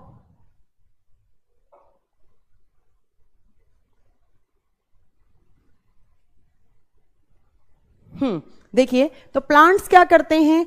एनवायरमेंट से, वातावरण से कार्बन डाइऑक्साइड प्लस पानी, पानी कहां से लेते हैं? रूट से लेते हैं, और रूट से ऊपर लीफ के पास, ये सब हम कहां पढ़ रहे हैं? लीफ के पास पढ़ रहे हैं। और लीफ के पास पानी कौन लेकर आता है? तो मैंने पढ़ाया था, लीफ के पास पानी कौन लेकर आता है? जाइलम। जाइलम क्या होते हैं? वेस्क्यूलर टिश्यूज होते हैं। और जाइलम क्या करते हैं? जो जड़ों ने पानी यूज किया है उस पानी को कहां? लीफ तक ट्रांसपोर्ट करना। तो प्लांट्स में जड़ों का काम होता है पानी को एब्जॉर्ब करना। एनवायरनमेंट से CO2 का उपयोग करके क्या क्या बनाते हैं यहां पर? तो किसकी प्रेजेंस में? एक तो क्लोरोफिल पिगमेंट की प्रेजेंस में, दूसरा सनलाइट की प्रेजेंस में। सनलाइट की प्रेजेंस में क्या बनाते हैं? तो अपना फूड बनाते हैं। फूड बोले तो ग्लूकोज बनाते हैं। और साथ में कौन सा गैस रिलीज करते हैं? ऑक्सीजन। तो इस प्रोसेस को क्या बोलते हैं? इस प्रोसेस को, इसको बैलेंस करो, इस प्रोसेस को बोलेंगे हम फोटोसिंथेटिक प्रोसेस। और इस प्रोसेस को क्या बोलेंगे? इस रिएक्शन को बोलेंगे फोटोसिंथेटिक रिएक्शन। और ये जो प्रोसेस है फूड बनाने की, उसको नाम क्या देते हैं हम? फोटोसिंथेसिस। फोटोसिंथेसिस क्या होता है? तो ध्यान से सुनो। पेड़ पौधे वातावरण से कार्बन डाइऑक्साइड का उपयोग करके और मिट्टी से पानी का उपयोग करके क्लोरोफिल और सनलाइट, प्रकाश की उपस्थिति में अपना खाना क्या? ग्लूकोज, और साथ में कौन सी गैस? ऑक्सीजन बनाते हैं। तो इस रिएक्शन को, ये जो रिएक्शन है इसको कहा जाता है, देखिए साइंस में इस अभिक्रिया का नाम होता है फोटोसिंथेटिक अभिक्रिया। Photosynthetic reaction, photosynthetic reaction. और हिंदी में इसको बोलते हैं प्रकाश संश्लेषी अभिक्रिया। हिंदी में इसको कहा जाता है प्रकाश संश्लेषी अभिक्रिया। और ये जो प्रोसेस है, ये जो मैकेनिज्म है, इस प्रोसेस को नाम क्या देते हैं? इस प्रक्रिया को, इसको नाम देते हैं हम फोटोसिंथेसिस। फोटोसिंथेसिस, ठीक है। तो फोटोसिंथेसिस क्या होता है? तो मैम ये होता है, इसका उल्टा करूंगी तो प्लांट का रेस्पायरेशन बन जाएगा, वो बाद की बात है, छोड़ो अभी। तो अभी आपको ये पढ़ना है इस रिएक्शन को। अब देखिए क्लोरोफिल का काम क्या होता है। मैम यहाँ पर क्लोरोफिल ने क्या किया है, ठीक है, और सनलाइट ने क्या किया है, दोनों आपको पता होना चाहिए कि सनलाइट ने क्या किया है, सनलाइट की प्रेजेंस में ही क्यों होता है, या क्लोरोफिल ने क्या किया है। तो देखो इस क्लोरोफिल के अंदर होती है एक मेटल। कौन सी मेटल होती है? मैम आपने पढ़ाया है इसके अंदर Mg for magnesium, Mg for magnesium. और इस मैग्नीशियम का काम क्या होता है? इस मैग्नीशियम का काम होता है प्लांट की एक्सेस हीट को एब्जॉर्ब करके प्लांट को कूलिंग देना। प्लांट की एक्सेस हीट को एब्जॉर्ब करके प्लांट को कूलिंग देना, ठीक है। प्लांट को एक्सेस हीट से बचाती है ये। तो कभी कभी क्वेश्चन आता है कि क्लोरोफिल में कौन सी धातु पाई जाती है, आपको आंसर क्या देना है? मैग्नीशियम। मैग्नीशियम का काम क्या होता है? प्लांट की एक्सेस हीट को, हीट बोले तो किस फॉर्म में है? सनलाइट की फॉर्म में। सनलाइट की फॉर्म में जो हीट पड़ी है उस हीट को क्या करना? एब्जॉर्ब करना, और प्लस क्या करना? उसको ठंडक प्रदान करना। बहुत बार एग्जाम में क्वेश्चन आते हैं कि किस धातु की कमी से पेड़ पौधे जल जाते हैं। किस धातु की कमी से पेड़ पौधे जल जाते हैं? मैग्नीशियम। क्या होता है गर्मी के महीने में, जैसे मई जून आने वाला है, तो आप देखेंगे बहुत सारे प्लांट जल जाते हैं। क्यों जल जाते हैं? क्योंकि उनके प्लांट में मैग्नीशियम की कमी हो जाती है, सनलाइट डायरेक्ट आती है, डायरेक्ट सनलाइट ज्यादा आती है, प्लांट जल जाते हैं, ठीक है। तो क्लोरोफिल ने एक तो हरा रंग दिया, ग्रीन कलर का पिगमेंट है, दूसरा इसने क्या कर दिया? तो ये ठंडक वाला काम कर दिया। अभी सनलाइट का काम होता है आयंस बनाना। सनलाइट में क्या, सनलाइट की प्रेजेंस में क्या होता है? ये जो H2O है, ये पानी है, देखो ये ऑक्सीजन की फॉर्म में बदलता है, यहाँ पर ये ऑक्सीजन की फॉर्म में आता है। और ये जो CO2 है, इससे क्या बनता है? ग्लूकोज बनता है, ठीक है। तो ये दोनों आपको फंक्शन पता होना चाहिए। तो इसी प्रोसेस को क्या बोलते हैं? फोटोसिंथेसिस। एक बार मैं डेफिनेशन बोल रही हूं, देखो आपको कैसे याद करना है। Plants used water from soil and CO2 from environment in the presence of chlorophyll and sunlight pigment make their food glucose, make their food बोले तो glucose and oxygen gas. This reaction is known as photosynthetic reaction and the process of making food is known as photosynthesis. Hindi में क्या होगा? पेड़ पौधे मिट्टी से पानी और वातावरण से CO2 का उपयोग करके क्लोरोफिल या पर्णहरित और सूर्य के प्रकाश की उपस्थिति में अपना खाना बताया है ना नमो मैंने, पानी पानी आयंस के फॉर्म में टूट के ही पानी से ऑक्सीजन बनती है बेटा, ठीक है।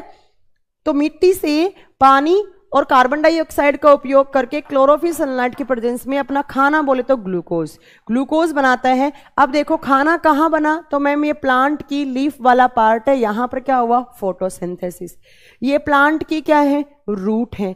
तो मैम यहां से खाना यहां कहाँ कैसे आया, तो मैंने बताया था इसमें कनेक्टिव टिश्यूज होते हैं, कौन सा, एक जाइलम एक फ्लोएम। देखो अगर मैं बात करूं इन रूट्स के पास क्या होता है, इसके पास वाटर प्लस मिनरल्स होते हैं। जड़ों के पास क्या होता है, तो आपको याद रखना है पानी और खनिज पदार्थ होते हैं। तो जड़ों से ऊपर पानी कौन लेकर गया इस लीफ के पास फोटोसिंथेसिस करवाने के लिए, जाइलम। और इस लीफ में जो फूड बना उसको रूट्स के पास कौन लाएगा, फ्लोएम बनाएगा, ठीक है। नेक्स्ट देखो फोटोसिंथेसिस से क्या क्वेश्चन आता है। नेक्स्ट आता है कि फोटोसिंथेसिस कैसी प्रोसेस है। कैसी प्रोसेस का मतलब है फोटोसिंथेसिस ऑक्सीडेशन है, रिडक्शन है या रिडॉक्स रिएक्शन है।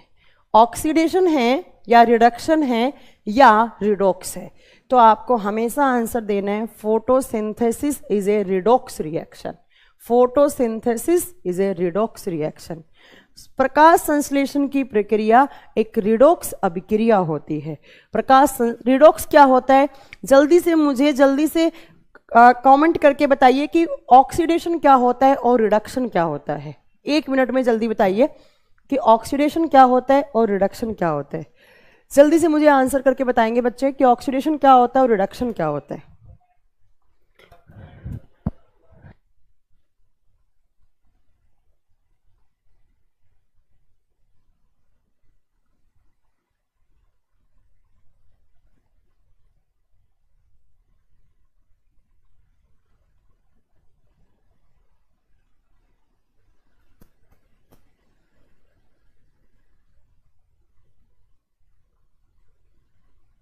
जल्दी बताइए ऑक्सीडेशन क्या होता है और रिडक्शन क्या होता है। Oxidation reduction both present of oxidation. अरे भैया मैं पूछ रही हूँ ऑक्सीडेशन क्या होता है, मैंने रिडॉक्स नहीं पूछा है, मैं पूछ रही हूँ कि ऑक्सीडेशन क्या होता है और रिडक्शन क्या होता है।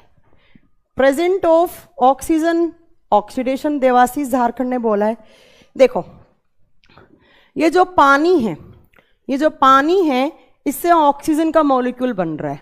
ये जो H2O है ये H2O आयंस की फॉर्म में आ जाता है, H+ और OH नेगेटिव की आयंस में आता है और इसी से ही बनता है आपका ऑक्सीजन वाला मॉलिक्यूल, ठीक है।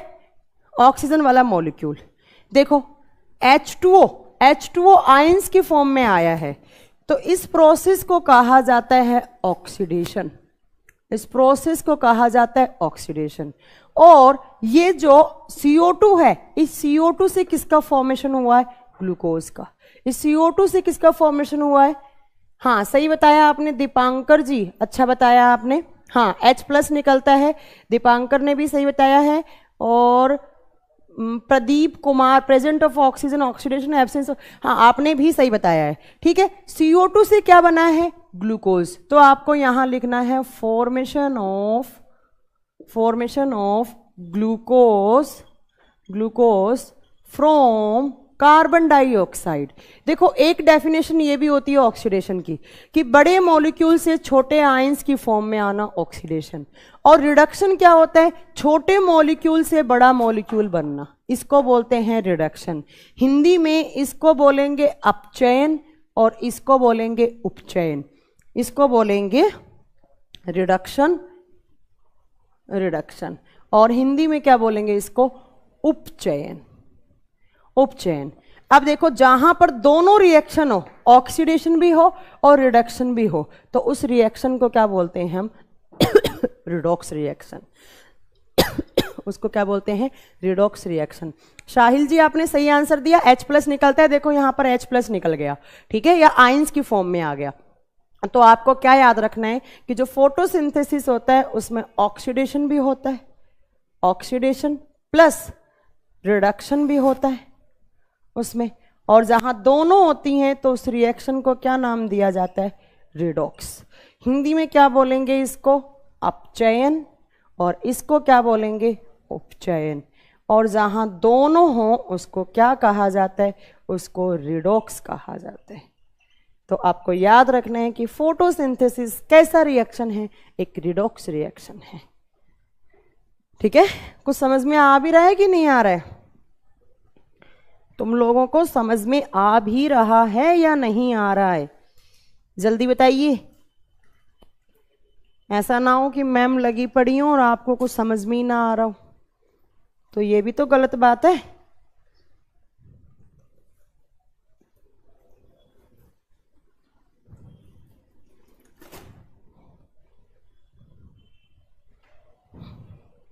ठीक है, तो देखो कितने सारे क्वेश्चंस हो गए।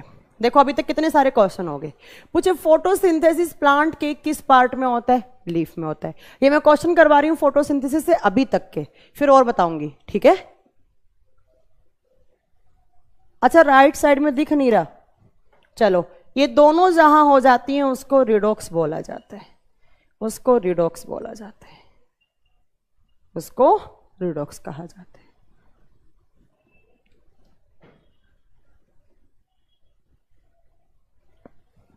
देवाशीष जी पूछ रही हैं कि मैम सुमन मैम का जो बैच है वो क्या बता सकती हैं कि उसमें क्या पढ़ाया जाएगा। तो बेटा जो सुमन मैम का बैच है वो पहली बात तो वो पूरा बैच नहीं है, वो एक प्रैक्टिस बैच है। उसमें आपको सीजीएल से पहले, सीजीएल का पेपर है ना अगले मंथ में, तो 5 मई 4 मई या 2 मई से पहले पहले उसमें आपको सीजीएल के बहुत सारे क्वेश्चंस की प्रैक्टिस करवाई जाएगी। बहुत सारे क्वेश्चंस की प्रैक्टिस, जो लास्ट ईयर है आपके प्रीवियस ईयर, उनकी प्रैक्टिस करवाई जाएगी बच्चा। ठीक है, देखो कितने सारे क्वेश्चन हो गए आपके फोटोसिंथेसिस से अभी तक कितने सारे क्वेश्चन हो गए। देखो सबसे पहला क्वेश्चन पूछे आपसे, फोटोसिंथेसिस प्लांट के किस पार्ट में होता है, लीफ। लीफ के किस पार्ट में होता है, क्लोरोप्लास्ट। ठीक है, क्लोरोप्लास्ट को हिंदी में बोलते हैं हरित लवक। अब तीसरा क्वेश्चन आता है कि जो फोटोसिंथेसिस होता है उसमें कौन से ग्रीन कलर के पिगमेंट होते हैं, तो आपको आंसर क्या देना है, उसमें क्लोरोफिल नाम के पिगमेंट होते हैं। कौन सी धातु, मैग्नीशियम। क्या करती है, तो एक्सेस हीट को एब्जॉर्ब करके क्या करती हैं, तो वो ठंडक प्रदान देती हैं, प्लांट को बर्निंग से बचाती हैं, ठंडक प्रदान करती हैं। ठीक है, उसके बाद आपको क्या याद रखना है, उसके बाद याद रखना है कि फोटोसिंथेसिस कैसी रिएक्शन है, तो रिडॉक्स है। रिडॉक्स क्यों है, तो मैम CO2 से किसका फॉर्मेशन हुआ, ग्लूकोज का, और H2O में क्या है, आयंस की फॉर्म में है, H+ और OH नेगेटिव। तो कैसी हो गई मैम, एक रिडॉक्स रिएक्शन होगी। क्लियर है। अब आता है कि किस कलर के प्लांट में सबसे ज्यादा फोटोसिंथेसिस होता है और किस कलर के प्लांट में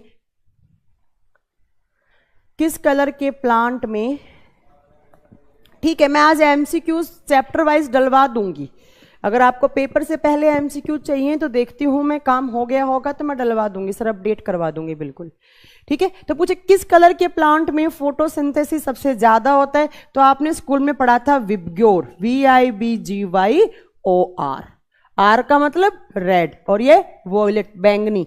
तो आपको नहीं, ग्रीन गलत आंसर है देवाशीष, पढ़ाई करते करते भी बच्चा गलत कर देता है, यही तो बात होती है। ग्रीन में ज्यादा नहीं होता है, सबसे ज्यादा किस में होता है, रेड कलर के प्लांट में। तो आपसे पूछे मैक्सिमम फोटोसिंथेसिस किस कलर के प्लांट में होता है, तो आपको आंसर क्या देना है, लाल कलर के पादपों में। सबसे ज्यादा प्रकाश संश्लेषण की क्रिया, हाँ आपने सही आंसर दिया उपेंद्र मौर्य, आपने बहुत अच्छा आंसर दिया। मैक्सिमम फोटोसिंथेसिस किस कलर के प्लांट में होता है, रेड। और पूछे सबसे कम फोटोसिंथेसिस किस में होता है, तो बैंगनी कलर के पादपों में। मिनिमम फोटोसिंथेसिस किस में होगा, तो मिनिमम फोटोसिंथेसिस किस में होगा, बैंगनी कलर के पादपों में। कोई बात नहीं देवाशीष, गलत टाइप हो गया बेटा, ऐसे ही गलत टाइप अगर पेपर में हो गया तो माइनस में मार्क्स आ जाएंगे ना।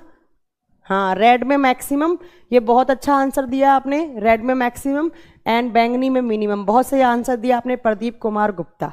ठीक है, तो 2 क्वेश्चन आपके ये हो गया। अब आता है कि फोटोसिंथेटिक जो रिएक्शन होती है, जो रिएक्शन थी मैंने बनाई थी, ये कितने टाइप की होती है। जो फोटोसिंथेटिक रिएक्शन होती है वो 2 टाइप की होती है।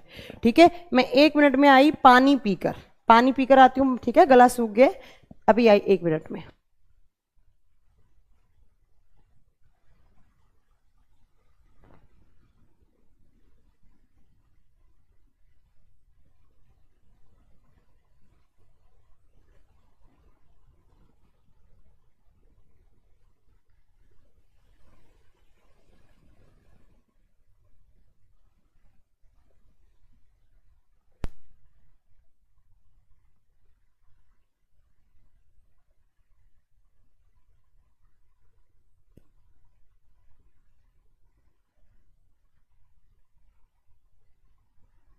नेक्स्ट है आपका कि फोटोसिंथेटिक रिएक्शन कितने टाइप की होती है।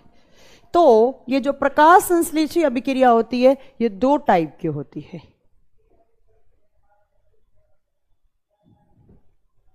अरविंद कुमार आपका बिल्कुल कमेंट दिख रहा है।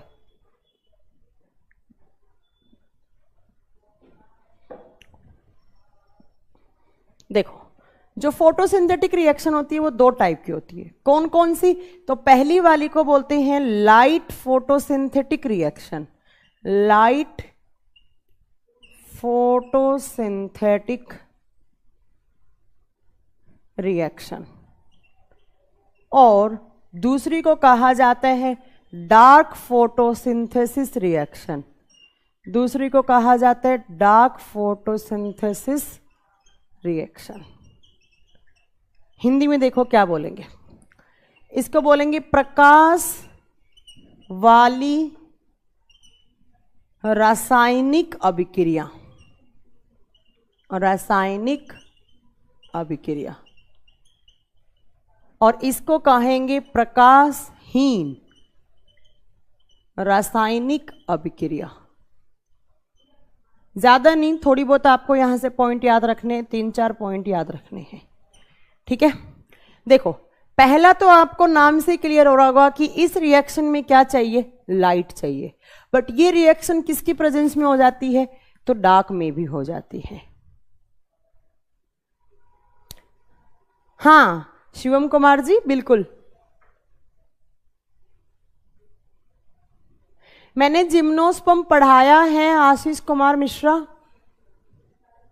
देखो सबसे पहला ये किसकी प्रेजेंस में होगा? तो आपको लिखना है ये प्रेजेंस ऑफ लाइट में, ये प्रकाश की उपस्थिति में होगा। और ये क्या होगा? Absence of light. ये किस में हो सकता है? लाइट की एब्सेंस में या प्रकाश की अनुपस्थिति में। हिंदी मीडियम वाले बच्चे क्या लिखेंगे? ये प्रकाश की उपस्थिति में होता है और ये प्रकाश की अनुपस्थिति में होता है। नेक्स्ट देखो, नेक्स्ट यहां पे क्या होता है? ये जो आपका क्लोरोफिल होता है उसके ग्राना पार्ट में होते हैं। क्लोरोफिल के 2 पार्ट होते हैं। देखो जो क्लोरोफिल है उसके 2 पार्ट होते हैं। ऐसे क्लोरोफिल की कुछ ऐसी सी स्ट्रक्चर होती है, इसके अंदर 2 पार्ट होते हैं।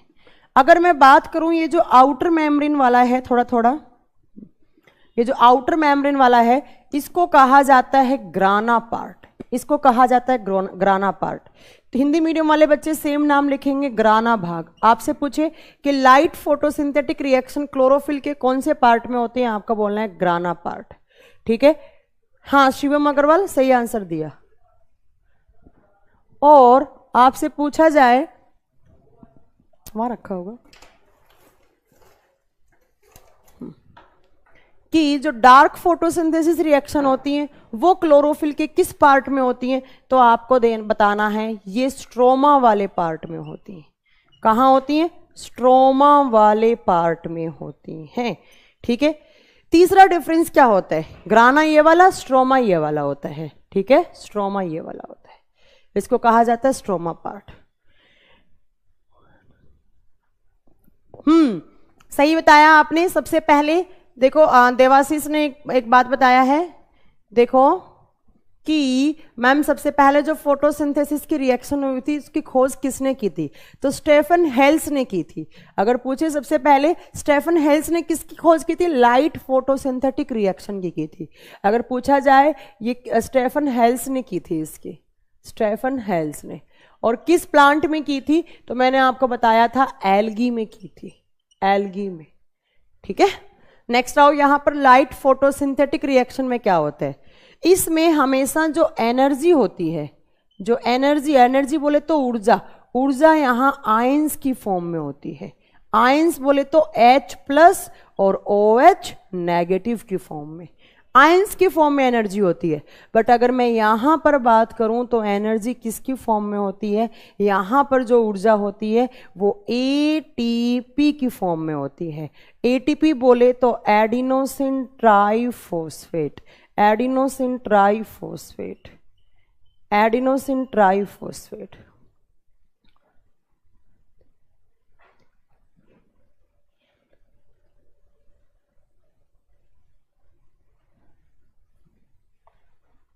ठीक है, नेक्स्ट देखो, नेक्स्ट फूड इसमें भी बनेगा, फूड इसमें भी बनेगा, बस ये लाइट की प्रेजेंस में बनेगा, ये लाइट की एब्सेंस में।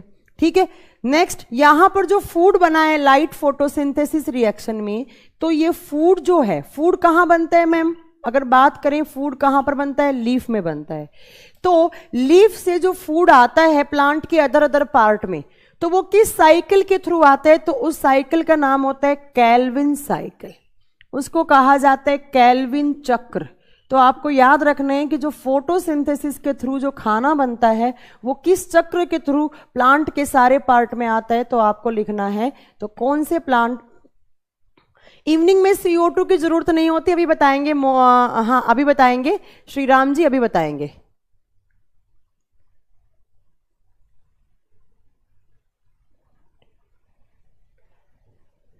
हो गया। तो मैम जो फोटोसिंथेसिस के रिएक्शन के थ्रू जो खाना बनता है वो प्लांट के अदर अदर पार्ट में कौन सी प्रोसेस के थ्रू जाता है? तो वो कैल्विन साइकिल के थ्रू आता है। कैल्विन साइकिल 3 टाइप के होते हैं, C3, C4 एंड C5।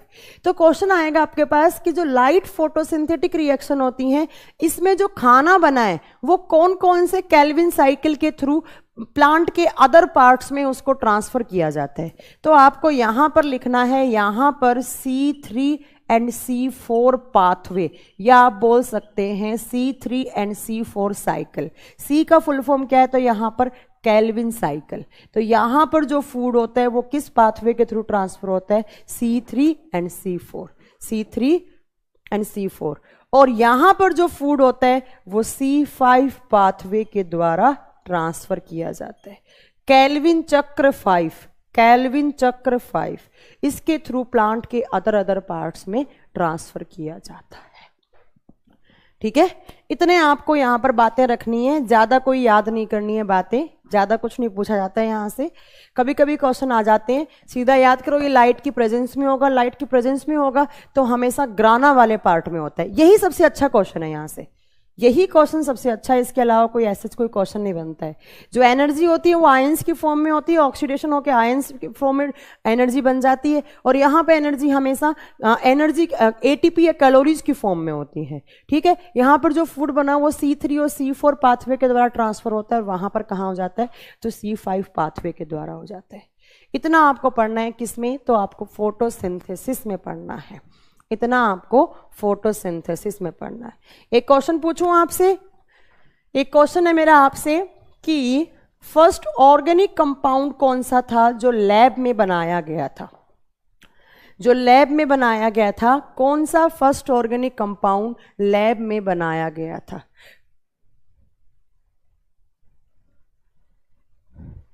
जल्दी बताइए।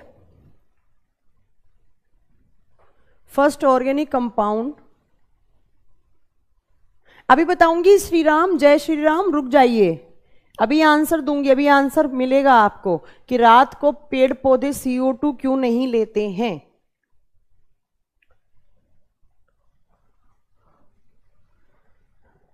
फर्स्ट ऑर्गेनिक कंपाउंड कौन सा था जो लैब में बनाया गया था?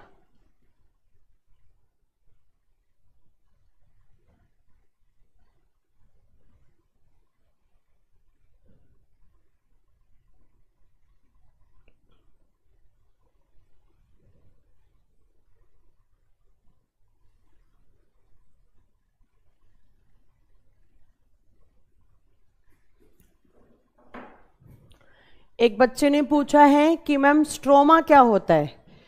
तो स्ट्रोमा जो होता है वो क्लोरोफिल का पार्ट होता है। हाँ जी, मैं बता देती हूँ जिन बच्चों ने नहीं बताया है। तो फर्स्ट ऑर्गेनिक कंपाउंड कब बना था? तो 1828 में बना था। कौन सा? तो यूरिया बना था। और यूरिया का फॉर्मूला क्या होता है? NH2CO NH2।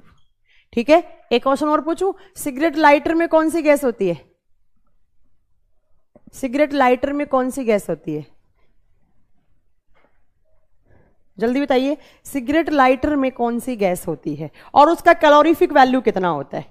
चलो ये आंसर दे दो मुझे, सिगरेट के लाइटर में कौन सी गैस होती है और उसका कैलोरीफिक वैल्यू, उसका उष्मीय मान कितना होता है?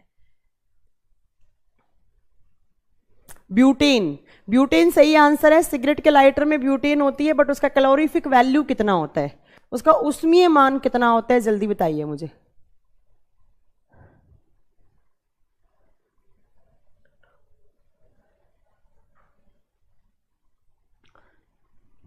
देखिए जो क्लोरोफिल का जो स्ट्रोमा वाला पार्ट होता है वो उसका काम क्या होता है, मेन उसका काम होता है CO2 को एब्जॉर्ब करना, जो भी एनर्जी जो CO2 चाहिए होती है एनवायरनमेंट से उसको एब्जॉर्ब करना। कैलोरीफिक वैल्यू बताओ ब्यूटेन की, ब्यूटेन का उष्मीय मान, ये क्वेश्चन पूछा हुआ है, ब्यूटेन की कैलोरीफिक वैल्यू। जो सिगरेट के लाइटर में गैस होती है वो ब्यूटेन होती है, और ब्यूटेन का कैलोरीफिक वैल्यू पूछे तो 55 किलो जूल पर ग्राम, 55 किलो जूल पर ग्राम। ठीक है, तो याद रखना आपको 55 किलो जूल पर ग्राम, है ना। अब आइए वापिस, तो फोटोसिंथेसिस में आपको इतना ही पढ़ना था। अब आता है प्लांट का रेस्पिरेशन प्रोसेस, तो अब लिखना है प्लांट रेस्पिरेशन, नेक्स्ट लिखना है प्लांट रेस्पिरेशन। ये सब कहाँ चल रहा है, तो ये लीफ वाले पार्ट में चल रहा है। हाँ सही बताया, जिसने भी 55 बताया उसने सही बताया, उसने मेरा सुन के ही बताया होगा। नहीं, ब्यूटेन पहले फ्रिज में यूज नहीं होती थी। हाँ वैसे तो ब्यूटेन बहुत ठंडी गैस होती है, यूज कर सकते हैं, यूज कर सकते हैं, वो ठंडी गैस होती है ब्यूटेन। ठीक है, प्लांट रेस्पिरेशन हिंदी में बोलते हैं पादप श्वसन, पादप श्वसन।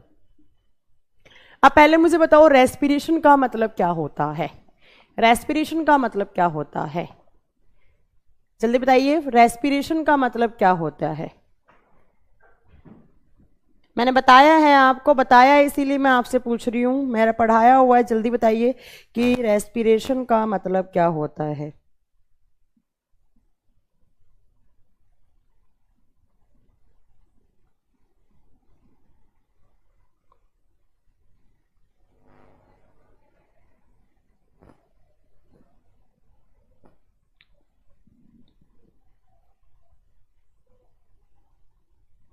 जल्दी बताइए।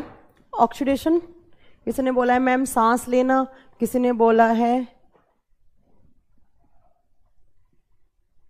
सांस लेना। अरे मैं प्लांट्स की बात कर रही हूं। ठीक है, देखो रेस्पिरेशन का मतलब क्या होता है मैम, ऑक्सीजन की प्रेजेंस में ग्लूकोज का ब्रेकडाउन होता।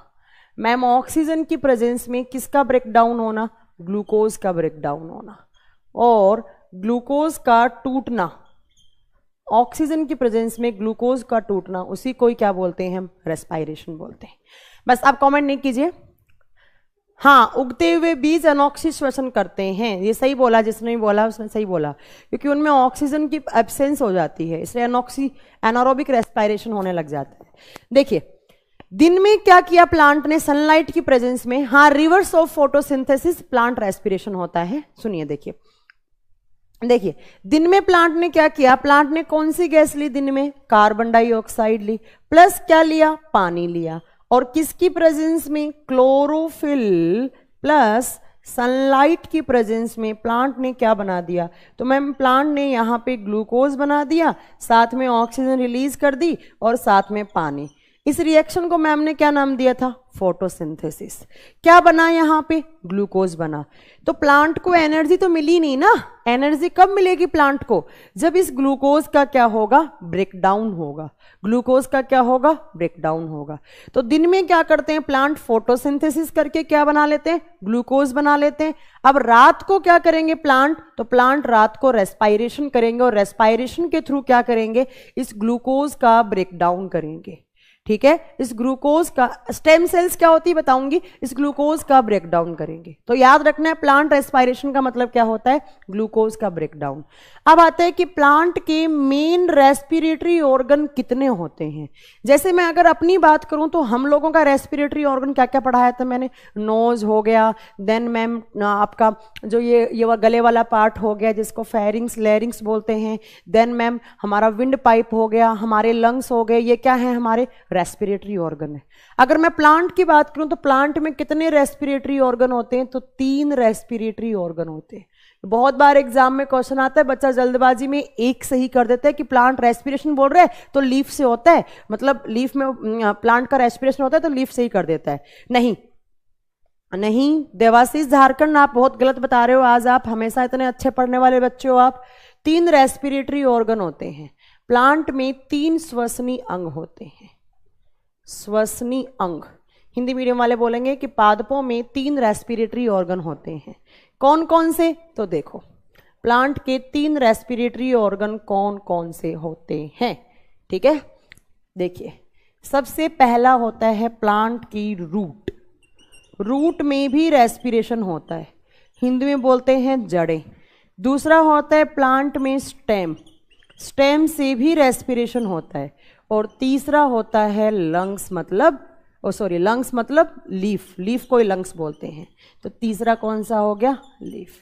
तो ये 3 प्लांट के क्या होते हैं? रेस्पिरेटरी ऑर्गन होते हैं। अब आपसे एग्जाम में पूछेगा इन तीनों में से मेन रेस्पिरेटरी ऑर्गन कौन सा होता है? मेन रेस्पिरेटरी ऑर्गन कौन सा होता है? तो प्लांट का जो लीफ होता है वो मेन रेस्पिरेटरी ऑर्गन होता है। अब मेन रेस्पिरेटरी ऑर्गन का मतलब क्या होता है? मतलब कि इसमें सबसे ज्यादा ऑक्सीजन की प्रेजेंस में ग्लूकोज का ब्रेकडाउन हो रहा होगा। 2 टाइप के रेस्पिरेशन होते हैं बेटा, रेस्पिरेशन प्रोसेस 2 टाइप की होती है, बट रेस्पिरेटरी ऑर्गन कितने होते हैं? तो 3 होते हैं, ठीक है। और मेन कौन सा? लीफ। और लीफ को क्या कहा जाता है? Lungs of plant. क्यों? क्योंकि हमारा मेन रेस्पिरेटरी ऑर्गन कौन सा होता है? लंग्स या फेफड़े। ऐसे प्लांट का मेन कौन सा है? तो लीफ। लीफ को क्या बोल देंगे? पादपों का फेफड़ा। ये क्वेश्चन बहुत अच्छा है, पादपों का फेफड़ा, ठीक है। अब मैम रूट में कैसे होता है रेस्पिरेशन, स्टेम में कैसे होता है, लीफ में कैसे होता है? पहले तो एक बात सुनो, दिन में प्लांट CO2 लेते हैं, कार्बन डाइऑक्साइड लेते हैं, क्या करते हैं उस CO2 से? फोटोसिंथेसिस करते हैं। रात को प्लांट कौन सी गैस लेते हैं? ऑक्सीजन लेते हैं, और CO2 क्या करते हैं? एक्सेल करते हैं। इसीलिए कहा जाता है रात को पेड़ पौधों के नीचे नहीं सोना चाहिए, क्योंकि वहां पर ऑक्सीजन का अमाउंट क्या हो जाता है? कम हो जाता है। क्यों कम हो जाता है? क्योंकि प्लांट में रात को कौन सा प्रोसेस होने लग जाता है? रेस्पिरेशन या श्वसन की प्रक्रिया होने लग जाती है, ठीक है। देखो रूट में कैसे होती है श्वसन की प्रक्रिया? रूट में होते हैं रूट हेयर्स।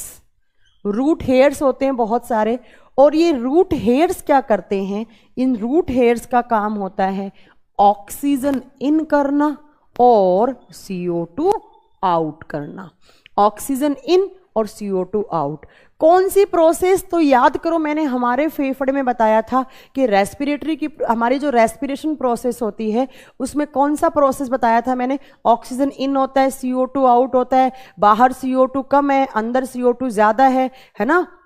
ये सब पढ़ाया था ना मैंने। किस प्रोसेस के द्वारा बताया था? डिफ्यूजन। और सेम प्रोसेस यहां होता है। कौन सी प्रोसेस?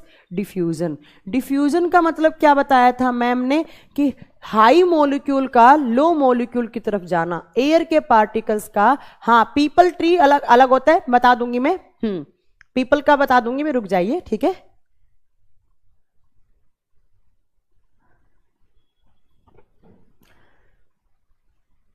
हाँ, विसरण विधि, डिफ्यूजन। डिफ्यूजन में क्या होता है कि मैम जब 2 एयर पार्टिकल्स के मॉलिक्यूल्स के बीच में डिफरेंस आता है तो हमेशा हाई वाला कहाँ जाता है? लो की साइड जाता है। तो देखो प्लांट के अंदर कौन सी गैस ज्यादा है? CO2, ठीक है।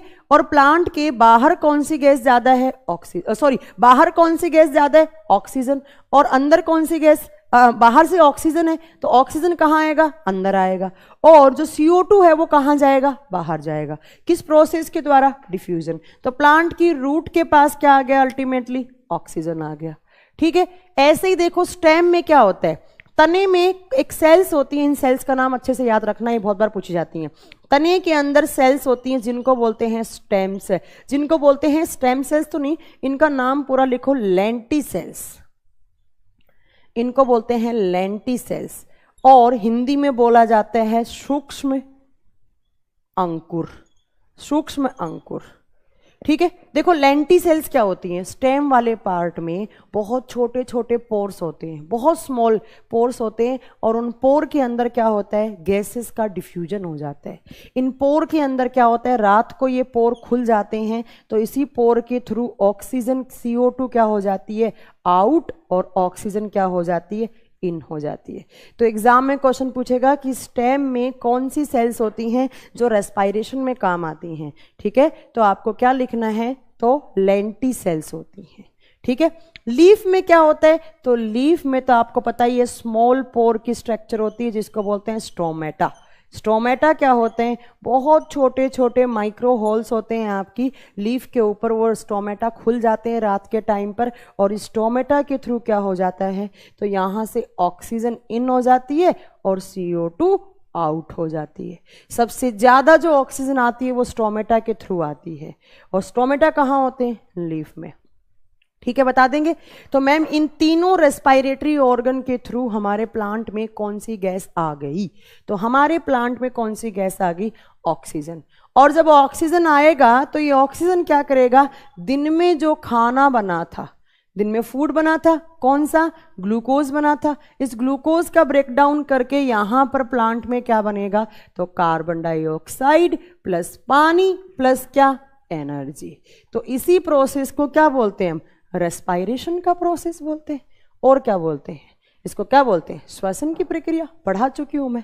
और रेस्पिरेटरी ऑर्गन बोले तो 3, कौन कौन से, ये 3। लेंटिसेल्स दिन में काम नहीं करती हैं, लेंटिसेल्स दिन में काम नहीं करती हैं। देखो इसका जस्ट ऑपोजिट करो आप, एटीपी हटा दो, CO2 plus H2O in the presence of chlorophyll and sunlight pigment, क्या बनेगा, तो ग्लूकोज प्लस ऑक्सीजन प्लस क्या बनती है यहां पर, पानी। तो अगर मैं ऐसे जाऊंगी तो क्या होगा, फोटोसिंथेसिस, ऐसे जाऊंगी तो क्या होगा, रेस्पायरेशन। तो प्लांट का रेस्पायरेशन आपसे पूछे प्लांट के किस पार्ट में होता है, लीफ वाले पार्ट में होता है। लीफ के किस पार्ट में होता है, आपको आंसर देना है, लीफ के स्टोमेटा पार्ट में होता है। मेन जो पूछे वो लीफ या स्टोमेटा होता है। वैसे प्लांट में कितने रेस्पिरेटरी ऑर्गन होते हैं, 3। प्लांट रेस्पायरेशन का मतलब क्या होता है, प्लांट रेस्पायरेशन का मतलब होता है ऑक्सीजन डिफ्यूजन प्रोसेस के थ्रू, जो प्लांट के जो रेस्पायरेटरी ऑर्गन होते हैं उसके थ्रू ऑक्सीजन आना, इस ऑक्सीजन से ग्लूकोज का ब्रेकडाउन होना, और इस ग्लूकोज के ब्रेकडाउन से क्या बनना, एनर्जी बनना। तो अब एनर्जी कहाँ बनेगी, प्लांट सेल में हो रही है, ये सब प्रोसेस कहाँ हो रही है, पढ़ा है ना मैंने, प्लांट सेल में भी माइटोकॉन्ड्रिया होता है, तो उसके अंदर एनर्जी क्या हो जाती है, स्टोर हो जाती है। और प्लांट इसी एनर्जी से क्या करते हैं, वापस फोटोसिंथेसिस में काम ले लेते हैं। ऐसे प्लांट के साइकिल पूरा चलता रहता है। ठीक है, तो कितने रेस्पिरेटरी ऑर्गन, 3। कौन सी प्रोसेस के थ्रू, डिफ्यूजन। ठीक है, कहां कहां पर, यहाँ रूट हेयर्स या लेंटिसेल्स, यहाँ स्टोमेटा। और प्लांट का फेफड़ा और प्लांट का किचन किसको बोलते हैं, लीफ को। क्यों, क्योंकि लीफ में 2 प्रोसेस होती हैं, कौन कौन सी, तो प्लांट रेस्पायरेशन का प्रोसेस होता है, और दूसरा कौन सा होता है, तो प्लांट का न्यूट्रिशन प्रोसेस होता है। इसीलिए यहां से क्वेश्चंस बन जाते हैं ज्यादा। ये आपको इतना किसमें याद करना था, तो ये इतना आपको याद करना था प्लांट के लीफ वाले पार्ट में। मुझे लगता है सबको क्लियर हो गया होगा इतना सारा।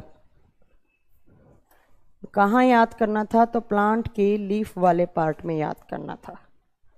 कर लेंगे याद, ये सीधे से क्वेश्चंस हैं, कुछ अलग क्वेश्चन नहीं बनते हैं बॉटनी में, मैंने पढ़ा दिया है, यही क्वेश्चंस बनते हैं। यहाँ से कुछ अलग बनेगा, कोई है अलग तो मैं आपको MCQs दूंगी, तो अगर उनमें कुछ अलग क्वेश्चन बनता है, कुछ मिलता है आपको, तो आप वो मुझसे पूछ भी सकते हैं, ऐसी कोई बात नहीं है। ओके, चलो बच्चा बोलता है ओके।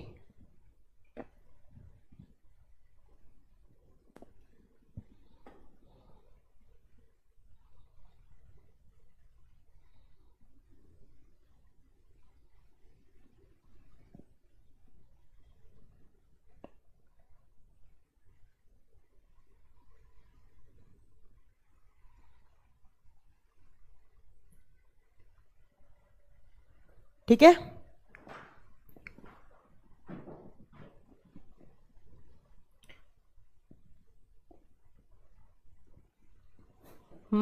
फाइलोटॉक्सी क्या होता है, देवाशीष पूछ रहे हैं मुझसे कि मैम फाइलोटॉक्सी क्या होता है। तो सुन लीजिए देवाशीष, जो लीफ का अरेंजमेंट होता है, जो प्लांट की एक्सिस से लेकर स्टेम के थ्रू, जो प्लांट की एक्सिस है उससे प्लांट की स्टेम की तरफ, तने की भाग की तरफ जो लीफ का अरेंजमेंट है, जो लीफ की व्यवस्था है, उसी को बोलते हैं फाइलोटॉक्सी। जिसने भी पूछा मैंने बता दिया है। ठीक है, लीफ जो प्लांट की एक्सेस है उस स्टेम की तरफ जो आपकी लीफ का अरेंजमेंट होता है उसको क्या कहा जाता है, उसको फाइलोटॉक्सी कहा जाता है।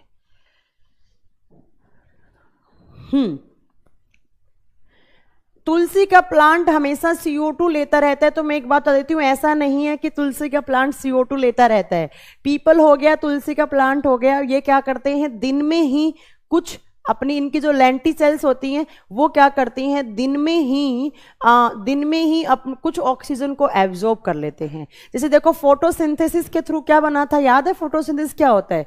तो बेटा ये होता है पीपल के पेड़ वाला जो लॉजिक होता है उसका ये मतलब होता है CO2 प्लस H2O।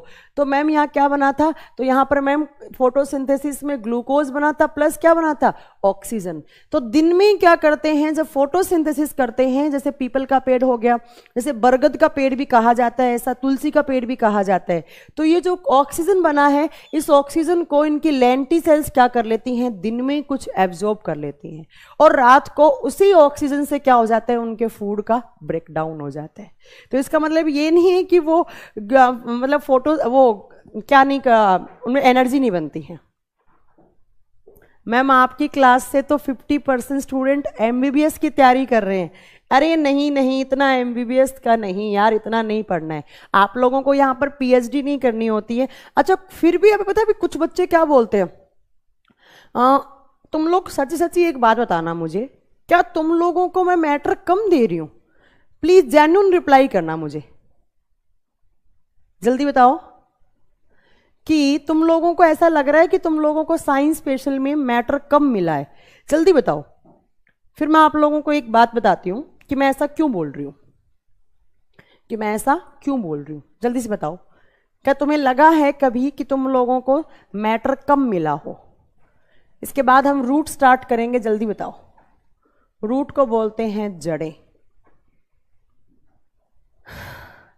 जल्दी बताओ, ऐसा हुआ है क्या?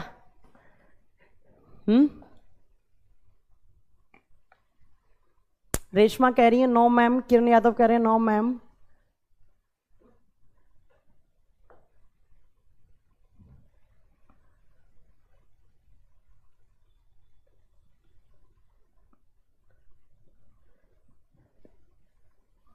क्योंकि एक बच्चा कह रहा था कि ना साइंस स्पेशल में ना मैटर सही नहीं दिया जा रहा है, मतलब मैटर ना अच्छे से नहीं पढ़ाया जा रहा है।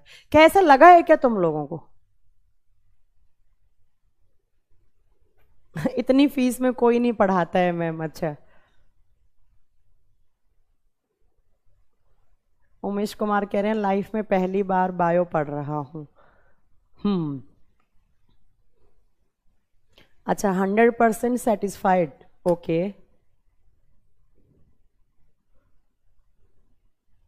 फिर भी पता नहीं यार कुछ लोगों की प्रॉब्लम क्या है, कुछ लोग सिर्फ मतलब यही देखते हैं कि दूसरे लोग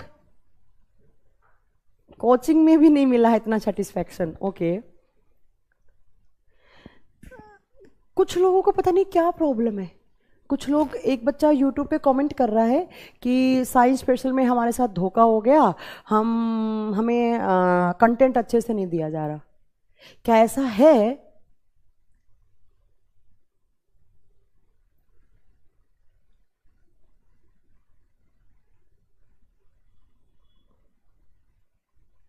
मुझे तो लगता है मैंने अपना 100% दिया है, कहीं कुछ गलती हो गई होगी।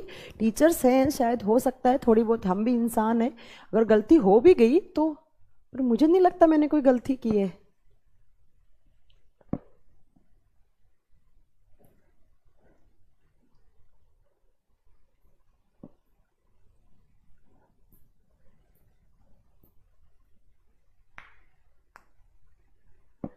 कह रहे हैं 555 में मैम की जान लोगे क्या? नहीं बेटा, बात फी की नहीं है, नहीं बात फी की नहीं है। बात होती है कि मतलब फी चाहे तुम 1 लाख दो, चाहे फी तुम 555 रुपए दो, बात यहाँ पर फी की नहीं है। बात ये है कि मतलब इन बच्चों को समझ में आना चाहिए।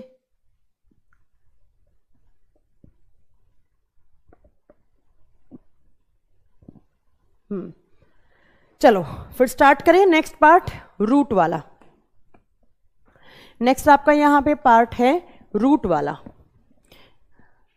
संजय शर्मा कह रहे हैं अरे मैम आप तो पढ़ाइए, क्या हो गया संजय शर्मा, तुम मतलब सुन नहीं पा रहे हो क्या, क्या हो गया तुम्हारे साथ?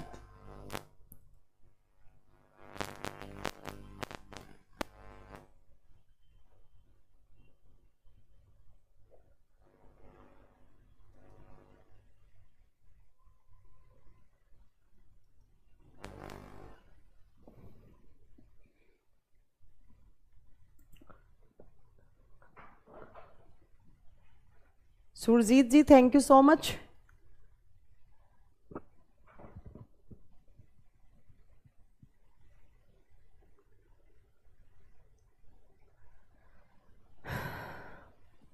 चलो फिर स्टार्ट करते हैं हम रूट से।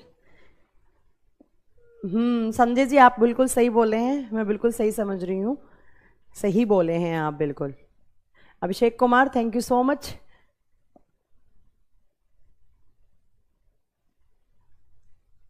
साहिल जी ने ऑफलाइन क्लासेस किए हैं तो वो कह रहे हैं मैम आपने ऑफलाइन ने थोड़ा कम पढ़ाया है, मुझे लगता है ऑनलाइन में आप ज़्यादा पढ़ा रहे हैं। पता नहीं बच्चों को क्या प्रॉब्लम है, हमें ये नहीं समझ में आया है ना। चलो कोई बात नहीं, होते हैं इस इंसान में, क्रिटिसाइज करने वाले ज़्यादा होते हैं आई थिंक, मोटिवेट करने वाले कम होते हैं, तो हमें पॉजिटिव लेना चाहिए। चलो अच्छा, कुछ डाउट है तो आप मुझसे पूछ सकते हैं, जल्दी पूछिए। किसी का कोई डाउट है तो अब वैसे भी रूट कंप्लीट नहीं हो पाएगा, अभी थोड़े क्वेश्चंस करवाती हूँ मैं आज आपको रूट वैसे भी स्टार्ट नहीं हो पाएगा। अब रूट क्या करेंगे, कल से हम केमिस्ट्री पढ़ेंगे, मैं बता देती हूँ बच्चों, सुन लीजिए। अब ये रूट वाला स्टेम वाला यहां से बहुत रेयर क्वेश्चंस बनते हैं बॉटनी में, ठीक है। देखो आपका बॉटनी में कितना बचा है मैं बता देती हूँ, रूट और आपका स्टेम वाला पार्ट बचा है। उसके बाद आपको डायरेक्ट क्या पढ़ना है, प्लांट डिजीज पढ़नी है, प्लांट डिजीज। बस बॉटनी एक क्लास की बची है, 1.5 से 2 घंटे की बॉटनी में कुछ क्वेश्चंस करवाने हैं मुझे, और 2 घंटे का बॉटनी आपका हार्डली बचा है, ठीक है। उसके बाद वापस अब मैं आपको बता देती हूँ, जो बच्चे बहुत कंफ्यूजन में है, मैं फिर बता रही हूँ एक बार कि बच्चे बोलेंगे मैम ने कुछ छोड़ दिया है, मैं बता रही हूँ मैं छोड़ नहीं रही हूँ। बच्चों का आरआरबी का एग्जाम है, इसलिए मैं पहले केमिस्ट्री पे फोकस कर रही हूँ, छोड़ नहीं रही हूँ मैं, फिर क्लियर कर रही हूँ मैं, क्योंकि बच्चा यूट्यूब पे लिखने लग जाता है मैम ने सिलेबस कंप्लीट नहीं करवाया। मैं छोड़ नहीं रही हूँ, फिर मैं क्लियर कर रही हूँ, ठीक है।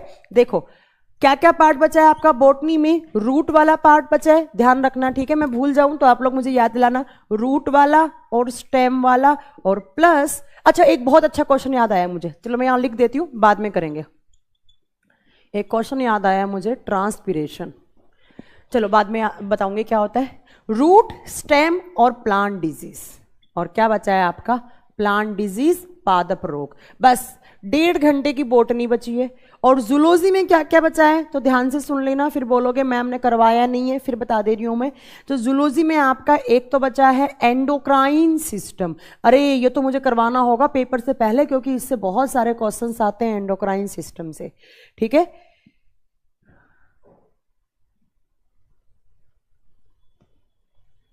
और दूसरा देखो आपका यहां पे क्या बचा है, आपका बचा है excretory system, excretory system botany में एक, जूलॉजी में एक ये बचा है।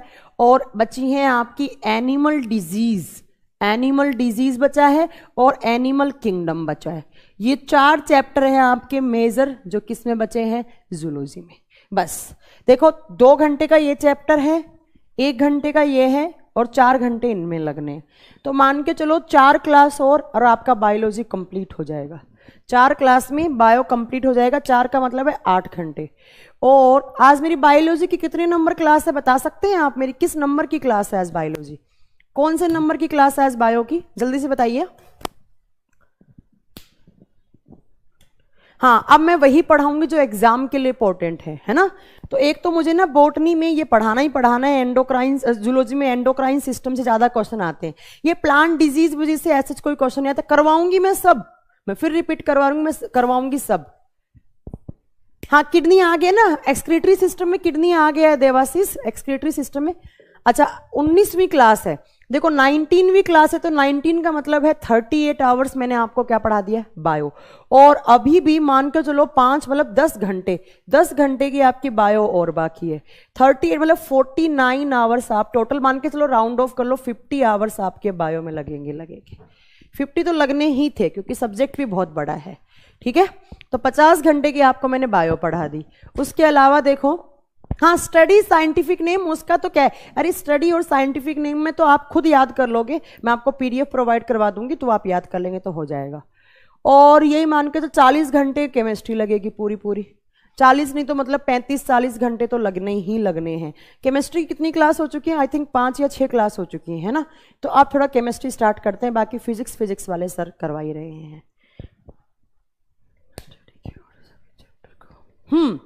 स्टडीज और चैप्टर के एमसीक्यूज डलवा दूंगी, डलवा दूंगी, एमसीक्यूज डलवा दूंगी। तो अब जल्दी से हम क्या, आपका 90% आपका बायो मैंने खत्म कर दिया है। जो मेजर वाला पोर्शन था जहां से क्वेश्चंस बनते हैं वो मैंने फिनिश कर दिया है। केमिस्ट्री की 5 हुई है, मतलब केमिस्ट्री 10 घंटे का आपका हो चुका है ऑलमोस्ट। तो मान के चलो 25 से 30 घंटे का केमिस्ट्री अभी भी आपका बाकी है, अभी भी आपका बाकी है। तो आप थोड़ा केमिस्ट्री पे ध्यान दिया जाए। तो केमिस्ट्री, कल से केमिस्ट्री स्टार्ट करेंगे हम, है ना? ठीक है, सब लोग एग्री हैं इस बात पे कि कल से मैं केमिस्ट्री पढ़ाऊं? हाँ, पीरियोडिक टेबल बिल्कुल करवाऊंगी। पीरियोडिक टेबल से क्वेश्चंस आते हैं, क्यों नहीं करवाऊंगी पीरियोडिक टेबल? ये किसने बोला कि नहीं करवाऊंगी? Periodic table करवाऊंगी। हाँ चलो, संडे क्लास ले लूं, देखूंगी संडे क्लास ले लूंगी। मैं सोच रही हूँ संडे को ना कुछ क्वेश्चंस करवा दूं आपको, अच्छे अच्छे, जो छोटे मोटे जो डाउट होते हैं वो करवा दूंगी, है ना? ठीक है, अभी आप मुझसे कुछ डाउट पूछ सकते हैं। अगर आपको कुछ डाउट है तो जल्दी से पूछ सकते हैं, मुझे डाउट पूछ सकते हैं, क्वेश्चंस पूछ सकते हैं आप मुझसे। 3 घंटे की क्लास बेटा, फिर सारा कुछ मैनेज करना पड़ेगा ना, स्केड्यूल वगैरह देखना पड़ेगा।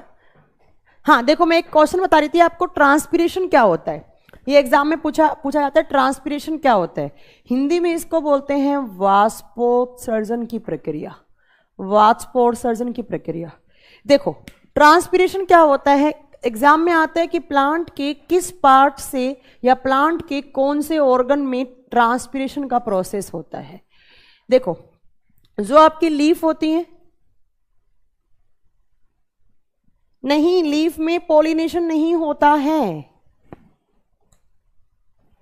देखो, ट्रांसपीरेशन होता है कि जो प्लांट में जो लीफ होती है, लीफ के पास पानी होता है। बताया है मैंने कि वाटर, जो फोटोसिंथेसिस होता है उसके थ्रू क्या बनता है? पानी बनता ही है। और फोटोसिंथेसिस में भी क्या काम आता है? लीफ में पानी काम आता है।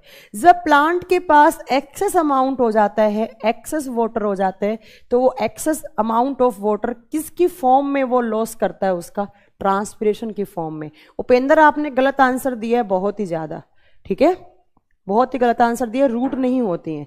तो पूछे प्लांट के किस पार्ट में ट्रांसपीरेशन होता है? ट्रांसपीरेशन क्या होता है? देखा होगा ना, लीफ के ऊपर सुबह सुबह आपने देखा होगा पानी की बूंदें डली हुई होती हैं। तो जब एक्सेस वाटर होता है, जो ज़्यादा अत्यधिक अमाउंट में पानी होता है, वो पानी प्लांट की किस प्रोसेस द्वारा उसको लॉस किया जाता है या किस प्रोसेस से उसको रिमूव किया जाता है? तो आप क्या बोलेंगे? ट्रांसपीरेशन या वाष्पोत्सर्जन की प्रक्रिया द्वारा। ठीक है, तो कहाँ होती है? लीफ में। तो लीफ में ही फोटोसिंथेसिस होता है प्लांट का, लीफ में ही क्या होता है? हाँ, अभिषेक कुमार ने सही आंसर दिया, लीफ में ट्रांसपीरेशन का प्रोसेस होता है। और लीफ में ही किसका प्रोसेस होता है? तो रेस्पायरेशन का प्रोसेस होता है। जल्दी बताइए, कुछ डाउट हो कुछ एग्जाम का तो जल्दी से मुझे बता सकते हैं। अभी तो 22 तारीख लेट है, तब तक तो आपका मैं केमिस्ट्री करवा दूंगी, 90-95% तक करवा दूंगी, डोंट वरी ना। जल्दी पूछिए, जल्दी पूछिए, कोई डाउट हो तो।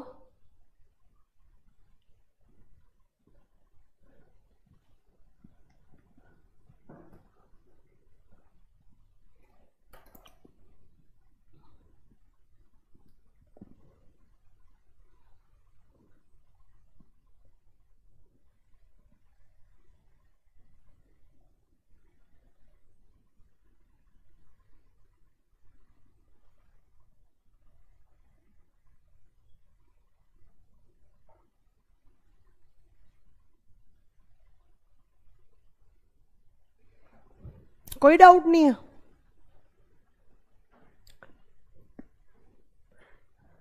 अरे स्टेम सेल्स ब्रेन में नहीं होती हैं, स्टेम सेल्स तो हमारे पूरे बॉडी में होती हैं।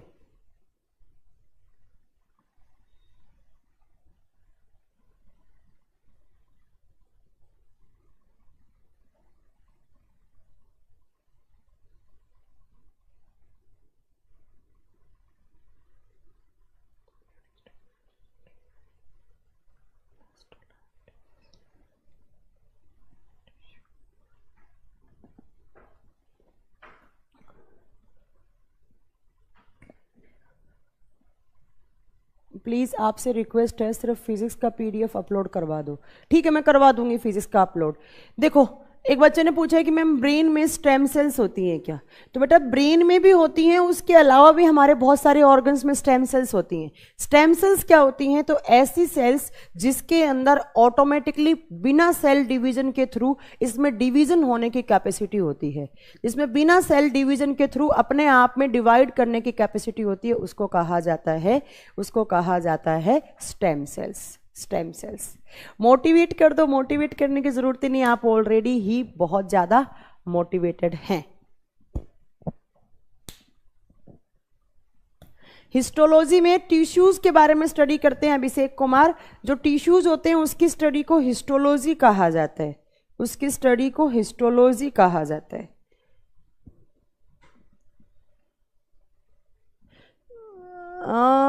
किसने पूछा है ये? देवाशीष, इसके ऑप्शन दोगे तो मैं बता दूंगी।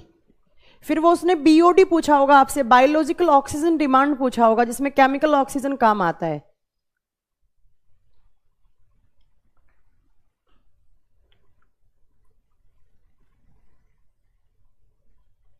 बिल्कुल कर सकते हैं।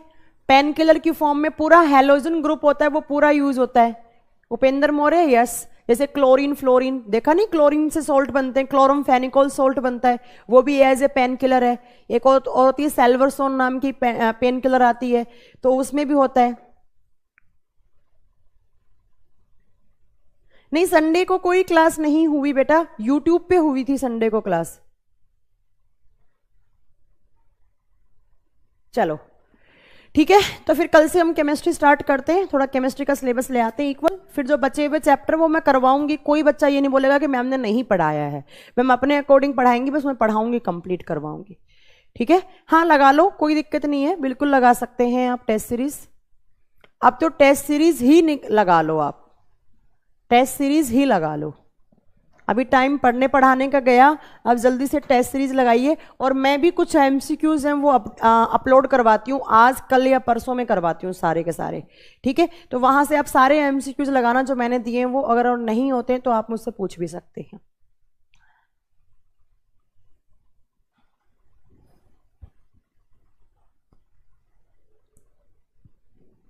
जय Shri Ram, thank you so much. Digital board अभी नहीं आया, डिजिटल बोर्ड आता तो मैं पीरियोडिक टेबल सबसे पहले वो ही करवाती बेटा स्टार्ट। चलो फिर मिलते हैं कल। और मैं सोच रही हूँ संडे को भी क्लास ले लेते हैं इस बार, ताकि क्या होगा, संडे को अगर कुछ क्लास मैं क्लास लूंगी ना, उसमें एमसीक्यूज करवा दूंगी आपको बहुत सारे, वो वन लाइनर वाले एमसीक्यूज जो केमिस्ट्री में काम आते हैं। और केमिस्ट्री में जो लिमिटेड क्वेश्चंस हैं वो बहुत बार पूछे जाते हैं। तो मैं एक काम करती हूँ, संडे को मैं कुछ पीपीटीज बनाकर लाती हूँ क्वेश्चंस की, तो वो अपन पढ़ेंगे। ठीक है, संडे को लेंगे हम। कौन सा हैलोजन होगा बेटा? क्लोरीन, क्लोरीन होगा बेटा। उपेंद्र मौर्य, क्लोरीन।